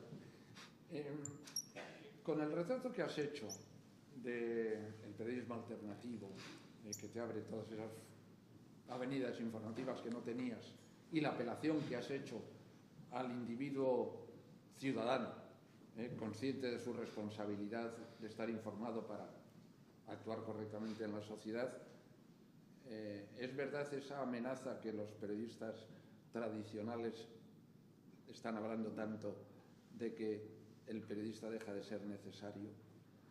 Que ya no ese ciudadano activo, conocedor de las fuentes, que sabe manejarse para obtener su propia información, ¿necesita el periodista todavía? Sí, no estoy de acuerdo. No estoy de acuerdo con el concepto de periodismo ciudadano, ¿no? El periodismo ciudadano, además, yo creo que también es un elemento, no es del periodismo alternativo, sino del periodismo caduco, ¿no? Era un periodismo que en su deseo de economizar, ¿no?, y de no analizar y no explicar y no profundizar, ¿no? Le decía a un tipo, haz una foto de cómo cae la estatua de Saddam, la traemos aquí y decimos que ya estamos informados de eso, ¿no? O si te vas a una mani, haz una foto si no sé qué y nos lo mandas aquí. No, eso no interpreta, eso no reflexiona, además no tiene ninguna velocidad.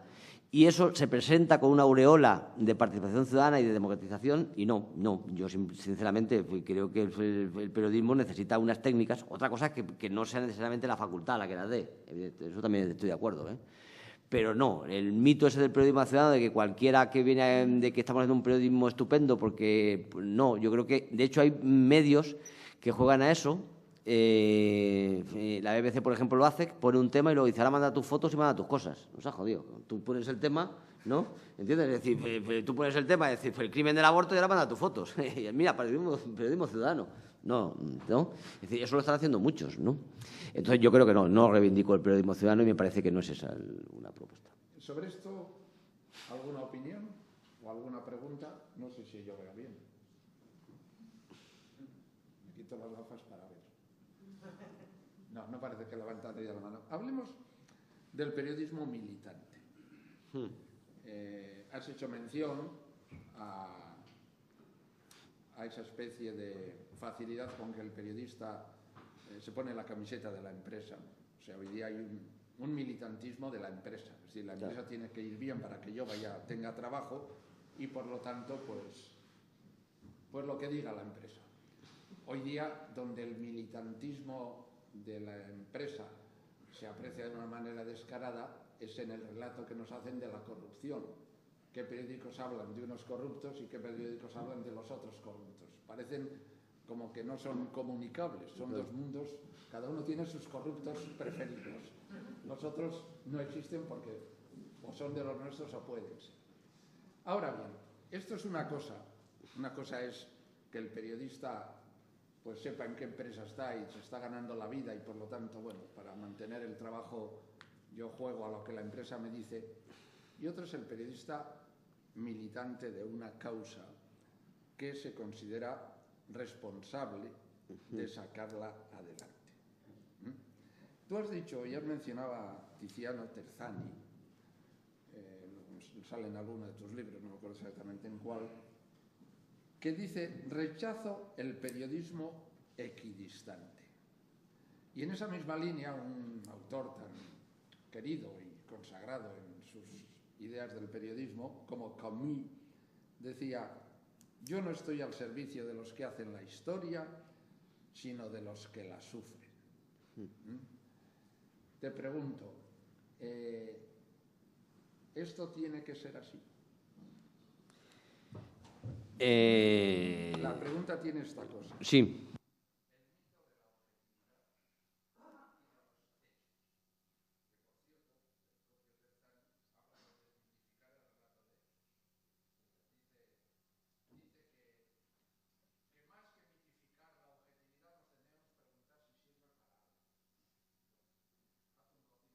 Eso.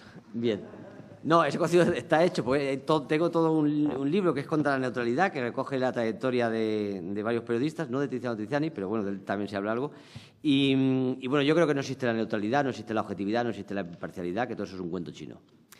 Es un cuento chino que el estudiante de periodismo se da cuenta en el tercer mes que está en la facultad. No existe, para empezar, por algo absolutamente indiscutiblemente subjetivo, que es la selección de las noticias. Cuando ya en un periódico tienes que convertir 4.000 noticias, convertirlas en 10, pues si estás eligiendo el informe de Amnistía Internacional o estás eligiendo los Oscars de Hollywood, pues ya estás aplicando una subjetividad. Y si me cojo el informe de Amnistía Internacional, si busco la página de Cuba o busco la página de Colombia o busco la página de España, pues evidentemente también estoy aplicando una subjetividad sobre cuál de todas las páginas del informe anual de Amnistía Internacional elijo, ¿no? Es decir, luego no existe la neutralidad, ni la imparcialidad, ni la objetividad. Ahora bien, a mí no me gusta el vocablo del periodismo militante, porque da la impresión de que tienes como objetivo actuar para una causa. Y yo creo que la causa del periodismo, la primera de todas, es la verdad. Y a continuación hay que tener valores y principios. Los valores y principios que son los que te tienen que hacer ver que ante un conflicto o ante una situación no hay varias fuentes informativas o varias personas a las que hay que darle la voz. Me explico. Si la OTAN bombardea una boda en Afganistán, ¿no?, y la OTAN dicen que eran talibanes y ellos dicen que eran civiles, y mira por dónde las imágenes de vídeo muestran que son civiles, es decir, no tiene sentido decir vamos a recoger las dos versiones. No, al ciudadano no le puedes dar las dos versiones cuando una de las dos es mentira.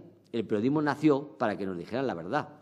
Si ante una verdad tú, en aras de la supuesta pluralidad o en aras de la supuesta equidistancia, empiezas a poner las otras versiones, lo que estás haciendo es enterrar la verdad con mentira. El ciudadano se queda sin saber lo que sucede y al final no estaremos haciendo periodismo. Hace unos años yo contaba en el libro cómo hay un petrolero que encalla en Algeciras, derrama petróleo. Y entonces el periodista local de allí dice, según los ecologistas, el derrame está a 500 metros de la costa, pero bueno, según la consejería está a 2 kilómetros. Y tú dices, pues uno de los dos está mintiendo. Y además el periodismo nació para que tú, guapo, me dijeras dónde coño está el petróleo. Pero si no te habías dado cuenta, no para que me dijeras lo que dice cada uno de ellos. Es decir, hay alguien que piensa que distancia es entre 500 y 2, pues digo 1500, ¿no? No, es decir, ese es el error, esa es la asepsia que quieren jugar en el periodismo, y es mentira. Es decir, no se debe de informar eso. Es decir, si como sucedió en Euskadi, se hablaba de que había una persona en huelga de hambre, unos decían que se moría de hambre, otros decían que comía jamón, uno de los dos nos estaba engañando, ¿no? El periodismo nació para que me dijera para que me dijera la verdad, ¿no? Así de fundamental. Entonces no tengo que decir la versión que me interesa, tengo que decir la verdad. Y lo que no estoy dispuesto es aceptar el mito de la equidistancia, de contar varias fuentes o montar las dos cuando una de las dos es mentira. Creo que hay que tener valores y hay que tener principios. Y sinceramente, si la OTAN está bombardeando niños en Afganistán, no hay dos versiones, la de las madres de los niños y la de la OTAN. Hay unos verdugos y unos criminales que están matando niños y hay unos inocentes que están muriendo por culpa de unos criminales. Así de sencillo. Y eso es periodismo. Es más, creo que es el único periodismo decente que corresponde. ¿Algo sobre esto? ¿Bien? Sí, por favor. Sí. Perdón. Ahora le llega el micrófono. Sí, es que además de la equidistancia, yo creo que también vivimos en un mundo en el que hay cosas que se convierten en noticia que muchas veces dices, bueno, ¿hasta qué punto esto es digno de estar en un informativo en la televisión durante 4 minutos? Y voy a poner un ejemplo reciente. ¿Hasta qué punto es noticia una información de un accidente de unas personas que están en un viaje de placer y tienen un accidente? 3 personas en concreto, ¿no? Es decir, eso se ha convertido en una noticia, en concreto aquí ahora mismo en los medios, y hemos estado durante un par de días escuchando algo que dices, bueno, pues no sé, ¿no? O sea, además de la equidistancia, hay cosas que se convierten en noticia que no sé hasta qué punto de verdad tienen un nivel de interés general para la inmensa mayoría de la ciudadanía, porque es cierto que efectivamente en los círculos de esas personas, pues evidentemente eso tiene una relevancia y una importancia, pero el resto de la sociedad, pues no lo sé. Entonces, Eso sin entrar en que cada semana nos digan el martes, miércoles y jueves que la Real Sociedad se ha entrenado hoy. Además. Oye, hombre, vaya. Y que a continuación un jugador de la Real diga que ellos van partido a partido. Bueno. O que en agosto digan, hace mucho calor, tienen que beber agua. Mi padre siempre dice, yo no sé cómo pudimos sobrevivir sin las noticias hace 30 años que nos dicen beber mucha agua en agosto que hace mucho calor. Yo no sé cómo no nos morimos deshidratados todos, aquellos años en los que las noticias no decían esto, ¿no? Sí, efectivamente. Pero de todos modos, si os dais cuenta, las perversiones en la elección de la noticia son tremendas. Es decir, hay un terremoto en Haití, mueren 100.000 personas y la noticia son los bomberos españoles, ¿no? Por ejemplo, ¿no? Hoy en el país hablan lo que contaba de Evo, machacan en Bolivia porque Evo se va a presentar las elecciones, pero en cambio sale un emirato. La noticia del Emirato es que hay un hotel magnífico donde si te alojas en el hotel te prestan un iPod de oro un iPod, un iPhone o un, yo sé, de oro. Fijaros, ¿no?, cómo según el régimen sea simpático para la línea editorial o no sea simpático, ¿no?, el gobierno de Bolivia va a cometer una tremenda tropelía antidemocrática porque se puede volver a presentar a las elecciones Evo Morales, pero en cambio el del Emirato, ¿no?, ese fíjate qué gracia, que te dan un iPod de oro al tipo que va al hotel de no sé qué, fíjate qué simpátiquitos son esos, ¿no? Es decir, ese doble, en este caso ese doble rasero, es otra muestra de cómo en la elección de las noticias, es decir, nos la cuelan doblada constantemente, sí, sí. Esto tiene también bastante que ver con toda esa doctrina vieja del periodismo en virtud de que es noticia lo cercano, lo inusual, lo llamativo, lo no sé qué, tal. Hay una doctrina periodística que se ha seguido durante mucho tiempo, ¿no? Antes has mencionado una palabra crucial o clave en el mundo del periodismo, sobre el que me gustaría profundizar algo, el de las fuentes. 3 palabras. Las fuentes anónimas, que cada vez se utilizan más, que sirven para que un periodista diga a través de ellas lo que le da la gana, porque ¿cómo sé yo que ese, según fuentes del Ejecutivo no sé qué, o según un directivo del Partido Popular no sé cuántos, o sea, ¿cómo sé yo si es verdad? Con el agravante de que mucha gente, si sabe que no va a aparecer, se va a ir de la lengua de una manera que si su nombre fuera a aparecer no se iría. Un aspecto del tema de las fuentes ocultas. El segundo aspecto, el tema de las fuentes como transmisión de opinión, contaminando la información. Es decir, cómo se eligen los intervenientes de la noticia, los protagonistas, de manera que el artículo coja una línea u otra.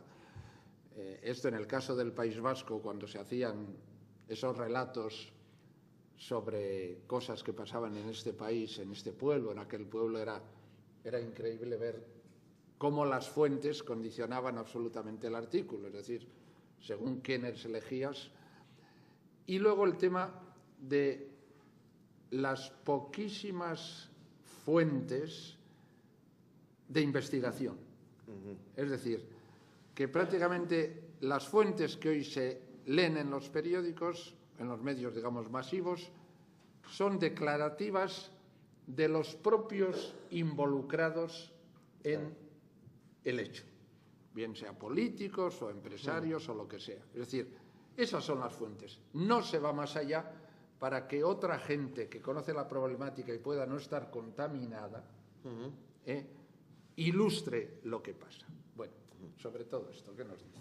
Bueno, de las fuentes anónimas, efectivamente, todos es conocido y se hace muy sutilmente. Es decir, aunque aparentemente ya queremos todos que nos daríamos cuenta, es impresionante la táctica con la que la van haciendo. Pero además cada vez lo van refinando más, ¿no? Es más, yo quisiera advertir de que el periodismo puede ser tan miserable como que siempre va a conseguir que alguien diga lo que tú quieres que digan sin necesidad de decirlo tú. Me explico. La gente ya no quiere que le coman el coco ni informativamente, ni editorialmente, ni económicamente, ni religiosamente, ni comercialmente. Con lo cual ya el periodismo es muy sutil y ya nunca dicen yo te estoy diciendo esto que es lo que opino. No lo hacen así tan a lo bestia. No. Ellos siempre se buscan a alguien que dice lo que ellos quieren que tú digas.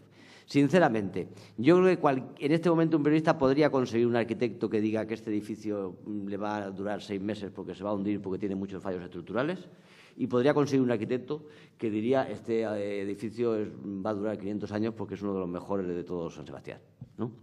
Seguro que el periodismo puede conseguir todo eso, ¿no? Lo cual, imaginaos lo peligroso que es esta profesión. En el libro de Periodismo Canalla, para que veáis lo de las fuentes, cuento cómo La Razón se dedicaba a sacar unas noticias de unas encuestas, ¿no? Yo me dediqué a buscar en 2 ocasiones la empresa de encuestas, ¿no? La empresa de encuestas no estaba registrada en ningún sitio, no estaba en ningún lado, tenía una página web y lo único que aparecía en la página web eran las informaciones de La Razón citando las encuestas de ellos, ¿no? Es decir, no estaban dados de alta en ningún lado, no tenían ficha técnica, o dicho de otra manera, estaba clarísimo que los tipos de La Razón se estaban inventando unas encuestas, se estaban inventando una empresa encuestadora, ¿no? En la página web te decían, fíjate las encuestas que hemos hecho, y sacaban las noticias de La Razón, los muy cachondos, y los de La Razón decían la empresa de las encuestas. Es decir, se la estaban inventando directamente, ¿no? Existe una cosa que yo creo que hacen cada vez más los periódicos, que es lo que se llama adscribirse a la opinión pública, que consiste en lugar de decirte a ti lo que ellos piensan editorialmente, que sería lo decente, ellos te dicen, todo el mundo piensa esto, y luego tú, evidentemente, tendrás que pensar algo parecido. Me explico. Cuando yo trabajaba en el ABC, recuerdo perfectamente que el director ponía como titulares un clamor le pide al presidente ampliar la Nacional 6. Un clamor ni hostias. Uno no veía en la calle que hubiera un clamor pidiendo la Nacional 6 que ampliara. Simplemente era la autopista de los ricos donde se iba Majadahonda, Pozuelo, la carretera de La Coruña y, por supuesto, el director, ¿no? Ahora se dice alarma social. Claro, ¿entiendes? Para cambiar el Código Penal cada día. Entonces dicen un clamor. No, clamor no, cachondo. Tú, que quieres esto, pues dilo, di yo, que soy el director, o mis jefes, que son los dueños de este chiringuito, que dicen que si cambias la Nacional 6, pues así podían ir mejor a la sierra, ¿no? Pues vale, pues dilo, y si nos convences, pues perfecto. No, era un clamor.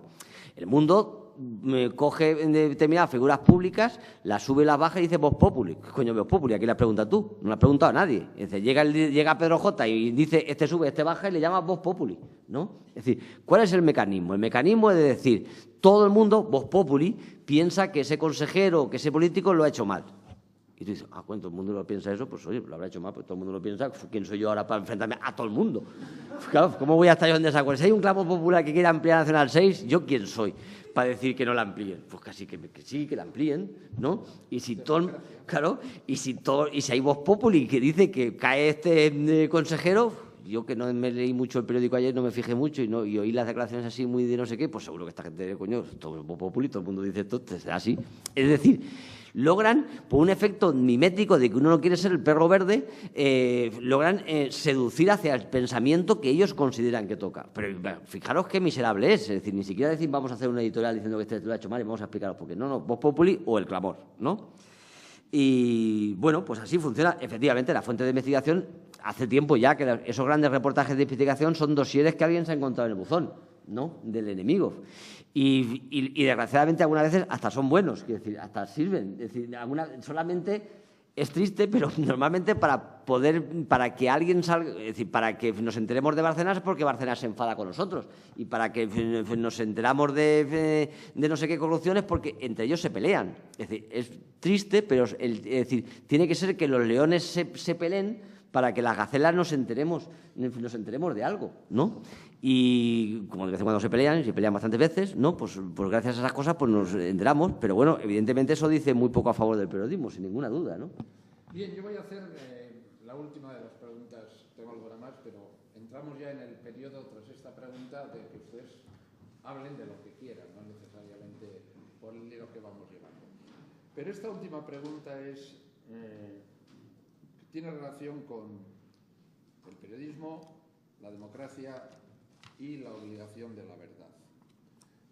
Has hablado antes, y te he leído alguna vez, que tú propugnas la intervención del Estado en el favorecimiento de una prensa libre, veraz, que informe al ciudadano de lo que necesita saber. Ahora bien, el Estado que, por ejemplo, tiene controles de la calidad de los alimentos, ordena la ITV para ver que los coches tienen los mecanismos adecuadamente, porque es un peligro público que te pongan en mercado alimentos contaminados o un coche que no funciona. ¿Qué hace para garantizarle al ciudadano que no circulan productos tóxicos informativos impunemente, continuamente? Es decir, informaciones sobre hechos falseados. Porque, claro, un problema los hechos son libres, el axioma periodístico, ¿no? Los hechos son sagrados, la opinión es libre. Bueno, en realidad, esto no es verdad hoy día. Hoy día casi, más bien, las opiniones son sagradas. oyendo no pocas tertulias, uno saca la conclusión de que lo que es sagrado es la opinión de cada uno. Los hechos se acomodan perfectamente a mi opinión. O sea, si no, las acomodo yo, ¿no? Entonces, debería haber algún sistema de control de este, digamos, alimento de la democracia, que es la información contrastada, veraz, equilibrada, o es un sueño. ¿Se puede pensar en que el propio periodismo se autorregule? ¿Hace falta autorregulación externa? Esto es una cantilena muy vieja. Venimos hablando desde que el periodismo es periodismo de estas cosas. ¿Tienes alguna idea concreta? Bueno, yo de la autorregulación y de los códigos deontológicos no me fío en absoluto, ¿no? Primero, en nuestra prensa solamente existe un código deontológico, que es lo que tú le hagas le guste al empresario, porque si no, mañana no vas a trabajar. Ese es el código deontológico del mercado, por si a uno no había caído, ¿no? Es decir, al único código al que debes responder es ese, al de que te puedan seguir contratando en una situación así. Con lo cual no sirve. La empresa no se va a autorregular tampoco, no existe ningún mecanismo de autorregulación de los médicos, ni de los arquitectos, ni de nada, como tú hubieras dicho, en los alimentos o en los coches, ¿no? Es decir, ¿qué ocurre? Que yo creo que las empresas periodísticas están rentabilizando ese discurso de la libertad de expresión como un mito falso, que no es ni más ni menos que su... También hay libertad de comercio y, sin embargo, te imponen cánones y... Claro, efectivamente. Ellos hablan de esa libertad de expresión, que no es ni más ni menos que su... mi amigo Santiago Alba ya dice que que lo que ellos llaman libertad de expresión es el derecho a la censura, puesto que ellos deciden lo que se publica y lo que no se publica, ¿no? Es decir, no es verdad esa libertad de expresión, porque simplemente su privilegio para seguir controlando el dominio mayoritario hasta ahora. Creo que además ese privilegio ha sido con una impunidad tremenda, es decir, sale absolutamente gratis mentir, ¿no? Lo hacen constantemente y no pasa nada. Ese cuarto poder, que se supone que nació para vigilar a los otros tres, en mi opinión se ha vuelto el más dependiente del dinero, y eso que los otros tres se han vuelto bastante dependientes, el más dependiente del dinero y además el menos democrático de todos, evidentemente, porque mal que bien los otros tres poderes algún tipo de control ciudadano tenemos, pero imagínate el control que tenemos sobre la televisión de Berlusconi o el periódico de Lara. No tenemos ningún tipo de control democrático y ahí tienen mucho más poder incluso que muchos ministros. Hay tipos que están pontificando todas las semanas con su columna y tienen mucho más acceso a la ciudadanía para hablar que personas legítimamente elegidas.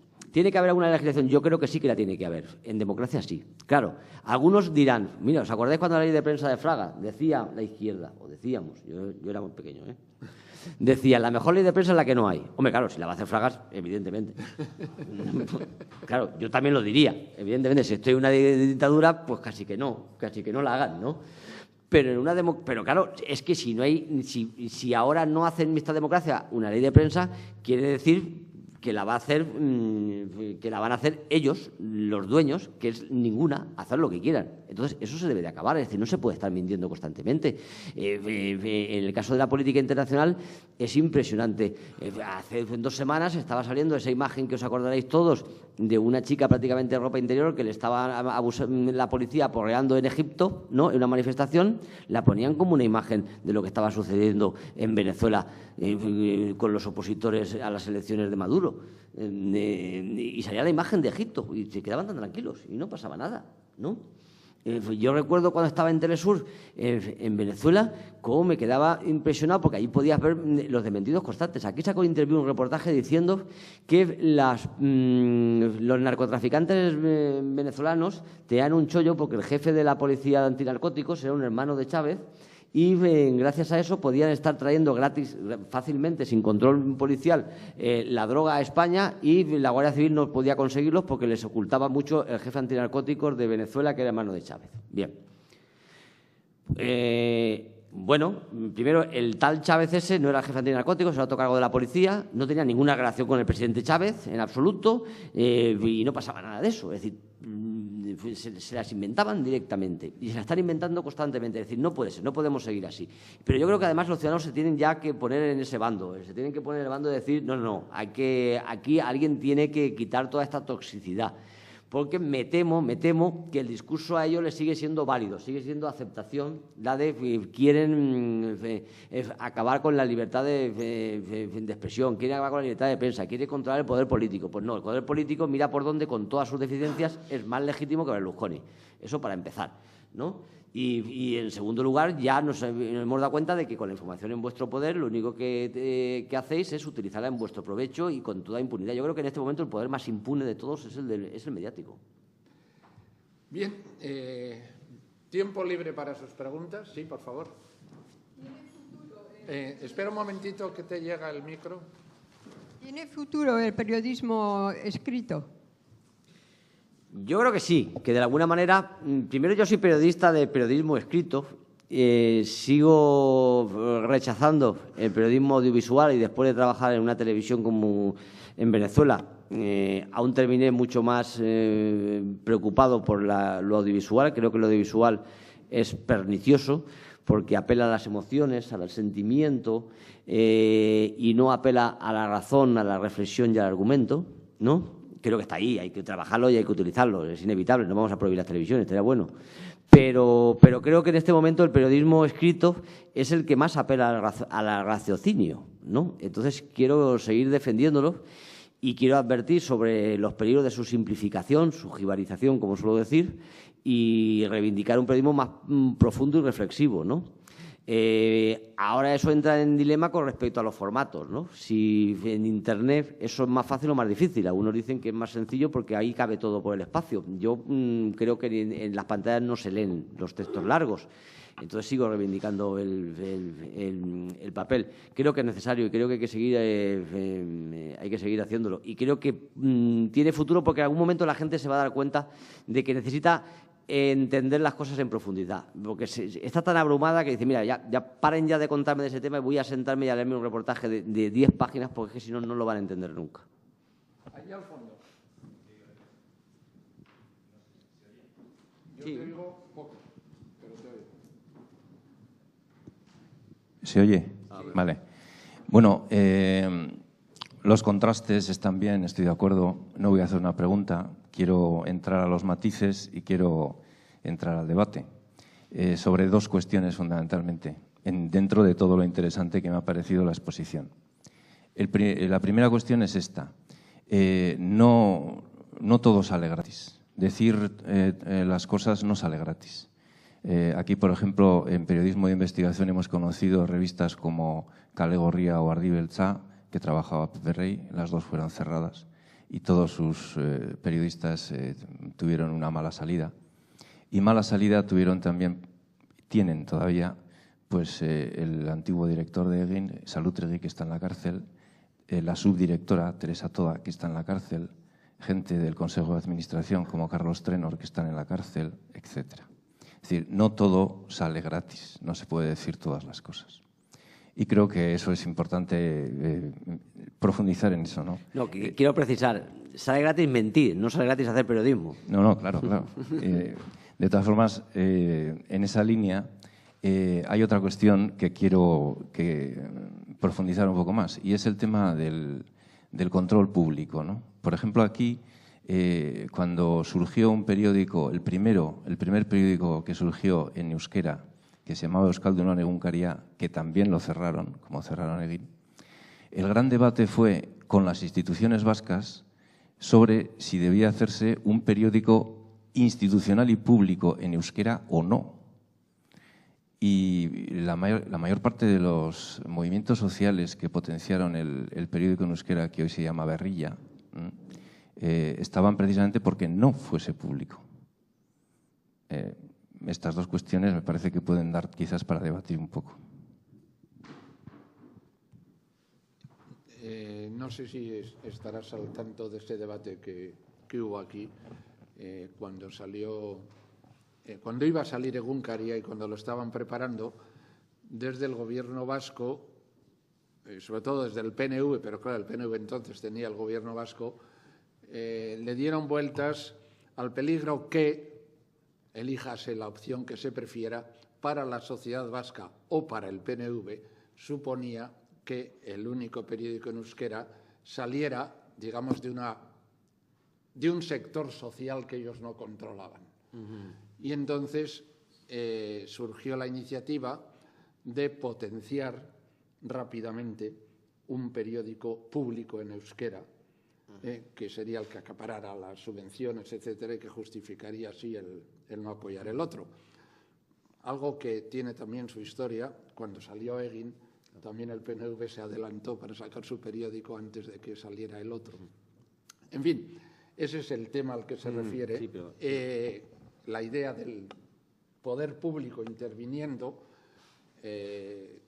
Si uno mira al Estado desde, digamos, el dibujo bonito de la democracia, dices que bien, un poder público por encima de los intereses particulares, protector, pero como ese poder público está cada día también en la democracia en manos de intereses particulares, que son las fuerzas políticas que han ocupado el poder en función de su programa, sales de Guatemala para entrar en Guatepeor.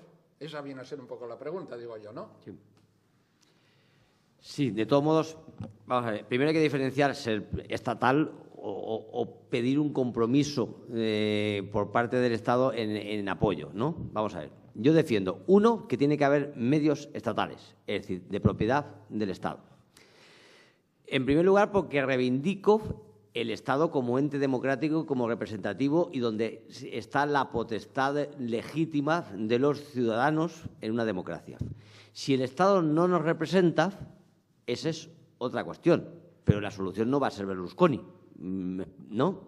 Y continúo. Es decir, primero, nunca voy a perder la referencia de que el dueño de dinero público es el Estado y, por tanto, su dinero es el mío y, por lo tanto, su dinero tiene que destinarse a garantizar determinados derechos y uno de ellos debe de ser la información, como es la sanidad o como es la educación. Es decir, hay responsabilidades del Estado. Esa responsabilidad se puede implicar o aplicar de dos formas. Una con la propiedad pública, ¿no? Y otra con el apoyo a proyectos participativos, colectivos, ciudadanos o cooperativos, ¿no? Que también están en su legítimo derecho de pedir dinero del Estado. A ver si ahora resulta que el dinero del Estado sirve para los bancos y no sirve para las cooperativas de periodistas, ¿no? Es decir, el dinero del Estado es de todos. Y el dinero del Estado es perfectamente legítimo, porque es una discusión que, por ejemplo, se dio en Italia, porque hay un dinero, el Estado italiano da un dinero a la prensa y entonces había una discusión que decía que un periódico que te da dinero al Estado no puede ser del todo independiente, ¿no? Pues yo creo que si en el dinero del Estado lo que desaparecerían toda la prensa de izquierdas que hay en Italia y quedaría pues el de la Fiat y los de Berlusconi, ¿no? Es decir, el dinero del Estado es nuestro dinero y ese dinero del Estado yo creo que se tiene que dar a proyectos de prensa colectivos. Y evidentemente, para que también haya un papel ciudadano importante en el funcionamiento de esos medios, como es el caso de los que han funcionado en Euskadi, está el del ciudadano. De ahí que en mi discurso yo siempre hablaba, sobre todo ante ese discurso de la izquierda de la prensa gratuita, pero que también viene a cuento aquí. Aquí hay 3 vías de pago, es decir, de mantenimiento, ¿no? De que sobreviva un proyecto. 1, el mercado. 2, el Estado. Y 3, nuestro bolsillo. No hay más, ¿no? Entonces, evidentemente, el del mercado no me convence porque ya sé para qué valores y quiénes son y qué es lo que va a resultar de eso, ¿no? El del Estado, lo primero que es el del Estado, ese dinero es mío, con lo cual me parece perfectamente legítimo que planteemos un uso social de ese dinero. Y por último, el ciudadano, estupendo, si el ciudadano lo paga, el problema es, 1, si el ciudadano tiene dinero, y 2, si está convencido de la necesidad de apoyar esos proyectos, que son 2 cosas de las que yo también he entrado. Es decir, creo que no hay no hay tanta discrepancia en lo que tú estás diciendo y lo que estoy diciendo yo, ¿no? Probablemente tú ves más el Estado como un elemento de limitación y yo veo más el mercado, porque en este momento, donde no hay Estado en este momento es en la prensa escrita. Mira qué bien, ahí no tenemos el Estado. No coacciona para nada. Es decir, no dice qué periódicos tienen que existir y cuáles no tienen que existir. Y mira todos los que hay fuera de aquí, ¿no?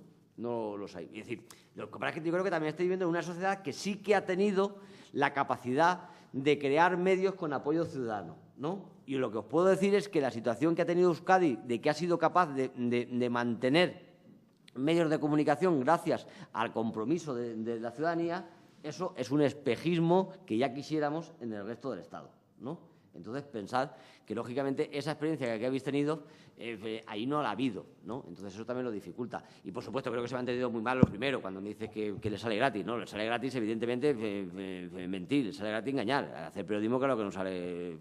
si ser decente no sale nunca, no sale gratis en este régimen. ¿Desde cuándo? Bien, ¿alguna pregunta más? Sí, dos, perdón, enseguida. Ahí, en medio, señor con gafas. Sí, hola, buenas tardes. Una pregunta muy breve. ¿Qué opinión os merece el denominado periodismo de datos? ¿Periodismo? De datos. ¿Va a ser una nueva forma de periodismo? ¿Lo va a mejorar o lo va a empeorar? Muchas gracias. Bueno, hay una corriente que está reivindicando eso y yo creo que es un soporte, ¿cómo te diría yo? Es una materia prima para el periodismo, pero no es per se un periodismo, ¿no? Creo que es una materia prima fundamental. Creo que me parece muy bien que haya una corriente en el periodismo que la esté reivindicando, pero creo que es un periodismo incompleto. Los datos hay que interpretarlos. Pero bueno, es verdad que normalmente no hay ni tiempo, ni ganas, ni capacidad de investigación para investigarlo, ni acceso a los datos. Con lo cual, en la medida en que están reivindicando el acceso a los datos, me parece que les apoyaría. Pero evidentemente, si se van a quedar en eso, pues me parece que no sería el periodismo en el sentido en que yo lo considero validoso. En el fondo es un pez que se muerde la cola. Es decir, la suposición es de que los datos hablan por sí solos, de que los datos son correctos, de que los datos son objetivos y que los datos son completos. Claro, si tienes todo ese plato, casi no necesitas nadie que te diga nada, ya tu propia inteligencia te puede bastar, quizá. Pero el problema es que esos datos siempre tienen un origen y siempre tienen una carencia. Y, lógicamente, hace falta saber si esos datos son completos o no lo son, por qué no lo son y qué significan. Para gente muy preparada, evidentemente, se puede encontrar con que él puede hacer, bueno, muy preparada, discretamente preparada, que no hace falta ser genio para ser periodista. Para una persona razonablemente preparada, si tiene los datos, puede hacer la labor que hace el periodista. Eso es cierto. Ya es más dudoso que pueda hacer la labor de un buen periodista, si es que se dedica a ello. Yo siempre ponía el ejemplo de una noticia. Imaginemos que el alcalde de una localidad ha inaugurado una escuela que ha necesitado, puestos a hablar de datos, en la que ha costado 10 millones de euros y le ha tardado 200 días en hacerla. Eso sería el periodismo de datos. Ahora bien, la noticia podría ser que el alcalde inauguró esa escuela, esa escuela de las 10 que prometió. Podría ser que el alcalde inauguró esa escuela y llevaban 20 años sin que ningún otro alcalde inaugurara una escuela. La noticia podría ser que el alcalde inauguró la escuela por 10 millones de euros, pero que empezó presupuestándose por 5 y al final le ha costado el doble. O la noticia podría ser que el alcalde inauguró la escuela de los 10 millones de euros y que el constructor era su cuñado y además ha terminado costando el doble. Es decir, fíjate tú, con esos datos, qué cosas muy diferentes podemos sacar en conclusión según los antecedentes y el contexto que le pongamos. Más sencillo. Periodismo de datos es decir que el señor Florentino Pérez acaba de decir que, gracias a Mourinho, el Madrid está donde le corresponde. Ha sido segundo en la Liga, segundo en la Champions, segundo en la Copa. Falta decir que hace 4 años expulsó a Pellegrini con el argumento de que el Madrid no había nacido para ser segundo. Bueno, usted.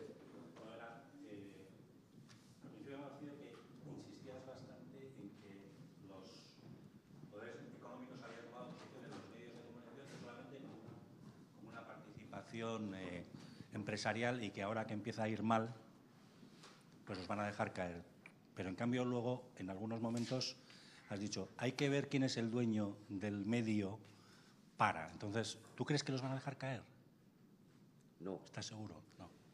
Vamos a ver, los van a dejar caer relativamente. Ellos, ellos van a estudiar hasta qué punto les interesa, a lo mejor no les interesa por dinero y les interesa para otra cosa, efectivamente, o van a desviar el dinero hacia otros elementos, ¿no? Juan Luis Cebrián dejó muy claro que quiere dejar caer el País como periódico de papel, lo ha estado insinuando, ¿no? Si ellos ven que no son capaces de conseguir ingresos en Internet, pues a lo mejor los recursos se los dedican a otro lado. Es decir, en este momento del país el 50% de las acciones son de Liberty Media, es decir, de un fondo de Wall Street, ¿no? De un fondo de inversión de Wall Street. Ese fondo ha conseguido dinero para comprar la mitad de las acciones de Prisa, sinceramente, porque quien lo ha comprado ha sido los bancos a los que le debían ya dinero, ¿entiendes? Es decir, ellos consiguió que un 25% o por ahí de eso se lo quedara a Telefónica, ¿no? Dijeron, mira, hemos conseguido venderle el 25% a Telefónica. No, es que ya le debías dinero a Telefónica. Como Telefónica vio que no se lo ibas a pagar, dice, bueno, pues me lo quedo con las acciones. Punto 1. Segundo, efectivamente. Luego hay un pool de medios a los que les debía 5.000 millones, ¿no? Y entonces nunca parece que estos señores se han quedado con Prisa. No, se lo queda un banco de inversiones de Wall Street.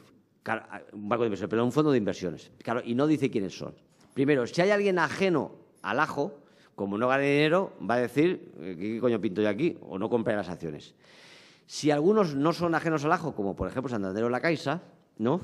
Estos están ahí por lo que están, porque como les debían dinero, pues por lo menos voy a hacerme dueño de la historia. Quiere decir, si la panadería me debe dinero, pues por lo menos me voy a hacer el dueño de la panadería y tengo pan, ¿no? Es lo que pensaron. La jugada, además, me viene muy bien el ejemplo para contaros cuál es el funcionamiento circular miserable de la prensa, que se pone una anécdota en el libro. Pasa lo siguiente. Prisa debe 5.000 millones a los bancos. Se lo queda, la mitad se lo queda al fondo de inversión. Ahí están los bancos que son deudores. Uno de ellos es el Banco de Santander. Entonces, el Banco de Santander llega y se queda con eso. Claro, como es un fondo de inversión, continuamente se están cotizando en bolsa las acciones. El Banco de Santander hace un informe diciendo al poco de comprar que hay un futuro muy importante, muy bueno en las acciones de Prisa, que tienen unas perspectivas de enriquecimiento estupendos.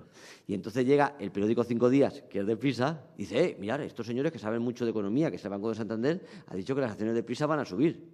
O sea, son siempre ellos. Si os dais cuenta, son ellos. O sea, le debe dinero al uno, le debe dinero al otro, el otro se hace dueño, el otro hace un estudio diciendo las acciones de este banco, que son las mías, son muy buenas, cómpralas, que son las mías, ¿no? Y el periódico, que es el de ellos, dice un banco, que es el mío, que soy yo, que compréis estas acciones, que las tengo yo, para que me pagues el doble de lo que me costaron a mí. O sea, es una cosa impresionante, ¿entiendes? Es todo un mecanismo absolutamente perverso de cómo funciona el... ¿Qué va a pasar? Efectivamente, yo creo...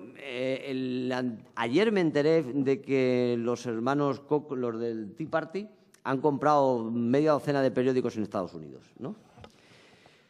¿Cuál es la intención? Evidentemente estarían de oferta, porque están baratos los periódicos. En Estados Unidos yo creo que está colando más el pago en Internet. El New York Times está pagando por Internet. Es más, estos periódicos están diciendo que están consiguiendo ya más dinero por ahí que por publicidad, ¿no? Entonces, a lo mejor, si ven que el pago por Internet funciona, pues a lo mejor sí que se apuntan. En este momento yo creo que el único valor de periódicos como El País es el efecto lobby que sirve para las multinacionales españolas en temas como Latinoamérica o en la reyerta nacional, ¿no? Es para lo único que funciona. Es decir, como empresas ya no funciona. Entonces, si ellos ven que la labor de lobby la pueden hacer vía digital, pues van a seguir ahí. En cualquier caso, el programa les ha cambiado mucho. Es decir, no están ganando un duro, todos están perdiendo mucho dinero, todos los escritos están perdiendo mucho dinero. Y entonces o buscan dinero negro para meter por ahí o ven qué es lo que van a ganar políticamente, ideológicamente. Si ven que si van a conseguir mover gobierno, pues a lo mejor sí que les sirve, claro. Pero si no... Sí, es que en el fondo ya los periódicos están en manos de corporativos para los que la información no es el problema. O sea, lo que quieren es instrumento para su imagen y promover determinados intereses. Valores, o sea, es una inversión para su negocio, no una información para la gente. Claro. Bueno, son -5. ¿Alguna pregunta más tienen ustedes? Yo le voy a hacer una pregunta al señor, es un poco comprometida, pero ya que ha pedido un ciudadano inquisitivo, preocupado de saber qué fuente de información es creíble en el panorama de los periódicos, ya que estamos hablando, los periódicos que se llaman nacionales porque se distribuyen por todo el Estado, si hay que elegir uno, desde el punto de vista informativo, prescindo de que sea blanco-negro, que le guste Aznar o le guste Ho Chi Minh, por su trabajo periodístico. ¿Hay alguno que destaque como referencia? Yo, si tuviera que quedarme con un periódico de los que se publican en España hoy, como lógicamente los regionales o provinciales son más difíciles de conocer, me ciño a los que tienen difusión general, hay uno que, puesto a aconsejar, no digo que lo aconseje. ¿Digital o en papel o cómo dices? En papel. Papel ninguno. Papel ninguno. No, cuando me preguntan, hasta ahora me lo preguntaban en televisión y yo decía, no hay que tener televisión, punto uno, ¿no? Y ahora me lo pones en papel y de ámbito nacional, ninguno, tengo clarísimo. En diario, ¿no? Sí. Yo, para informarme, yo compraría Le Monde Diplomatique. No es porque colabore yo, que yo colaboro cada 4 meses y no pinto nada, pero vamos, me parece que que es un modelo importante. Pone contexto, pone antecedentes pero vamos, diario no te molestes en pasar todos los días por el Quiojo.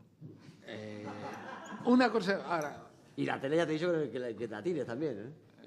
Bueno, yo creo que como en todo hay categorías, pero en fin, como la conferencia la das tú.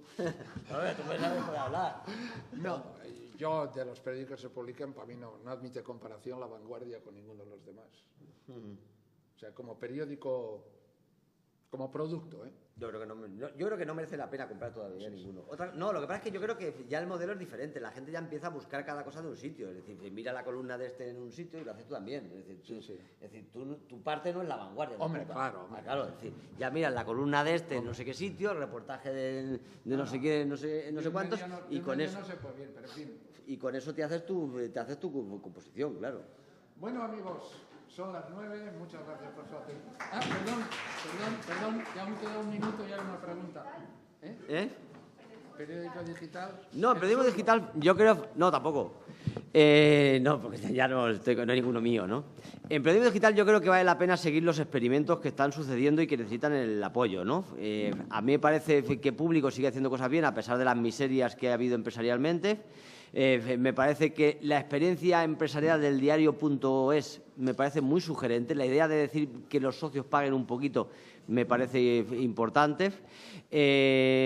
Colectivos como los del Más Público, que ha sacado un mensual que se llama La Marea, también es muy interesante. En economía acaba de sacar un agente Alternativas Económicas que yo creo que está muy interesante de economía. De humor, yo creo que los de Mongolia están haciendo unas cosas divertidísimas y también hay que apoyarles. Es decir, creo que están saliendo muchos experimentos.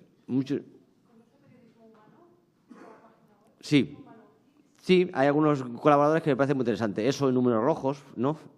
Es decir, me parecen bien. No todos, pero ocurre lo mismo. Es decir, hay reportajes con los que no... Igual que hay algunos que puedo coincidir en tinta libre, que son infolibres, y otros que me dan náuseas, ¿no?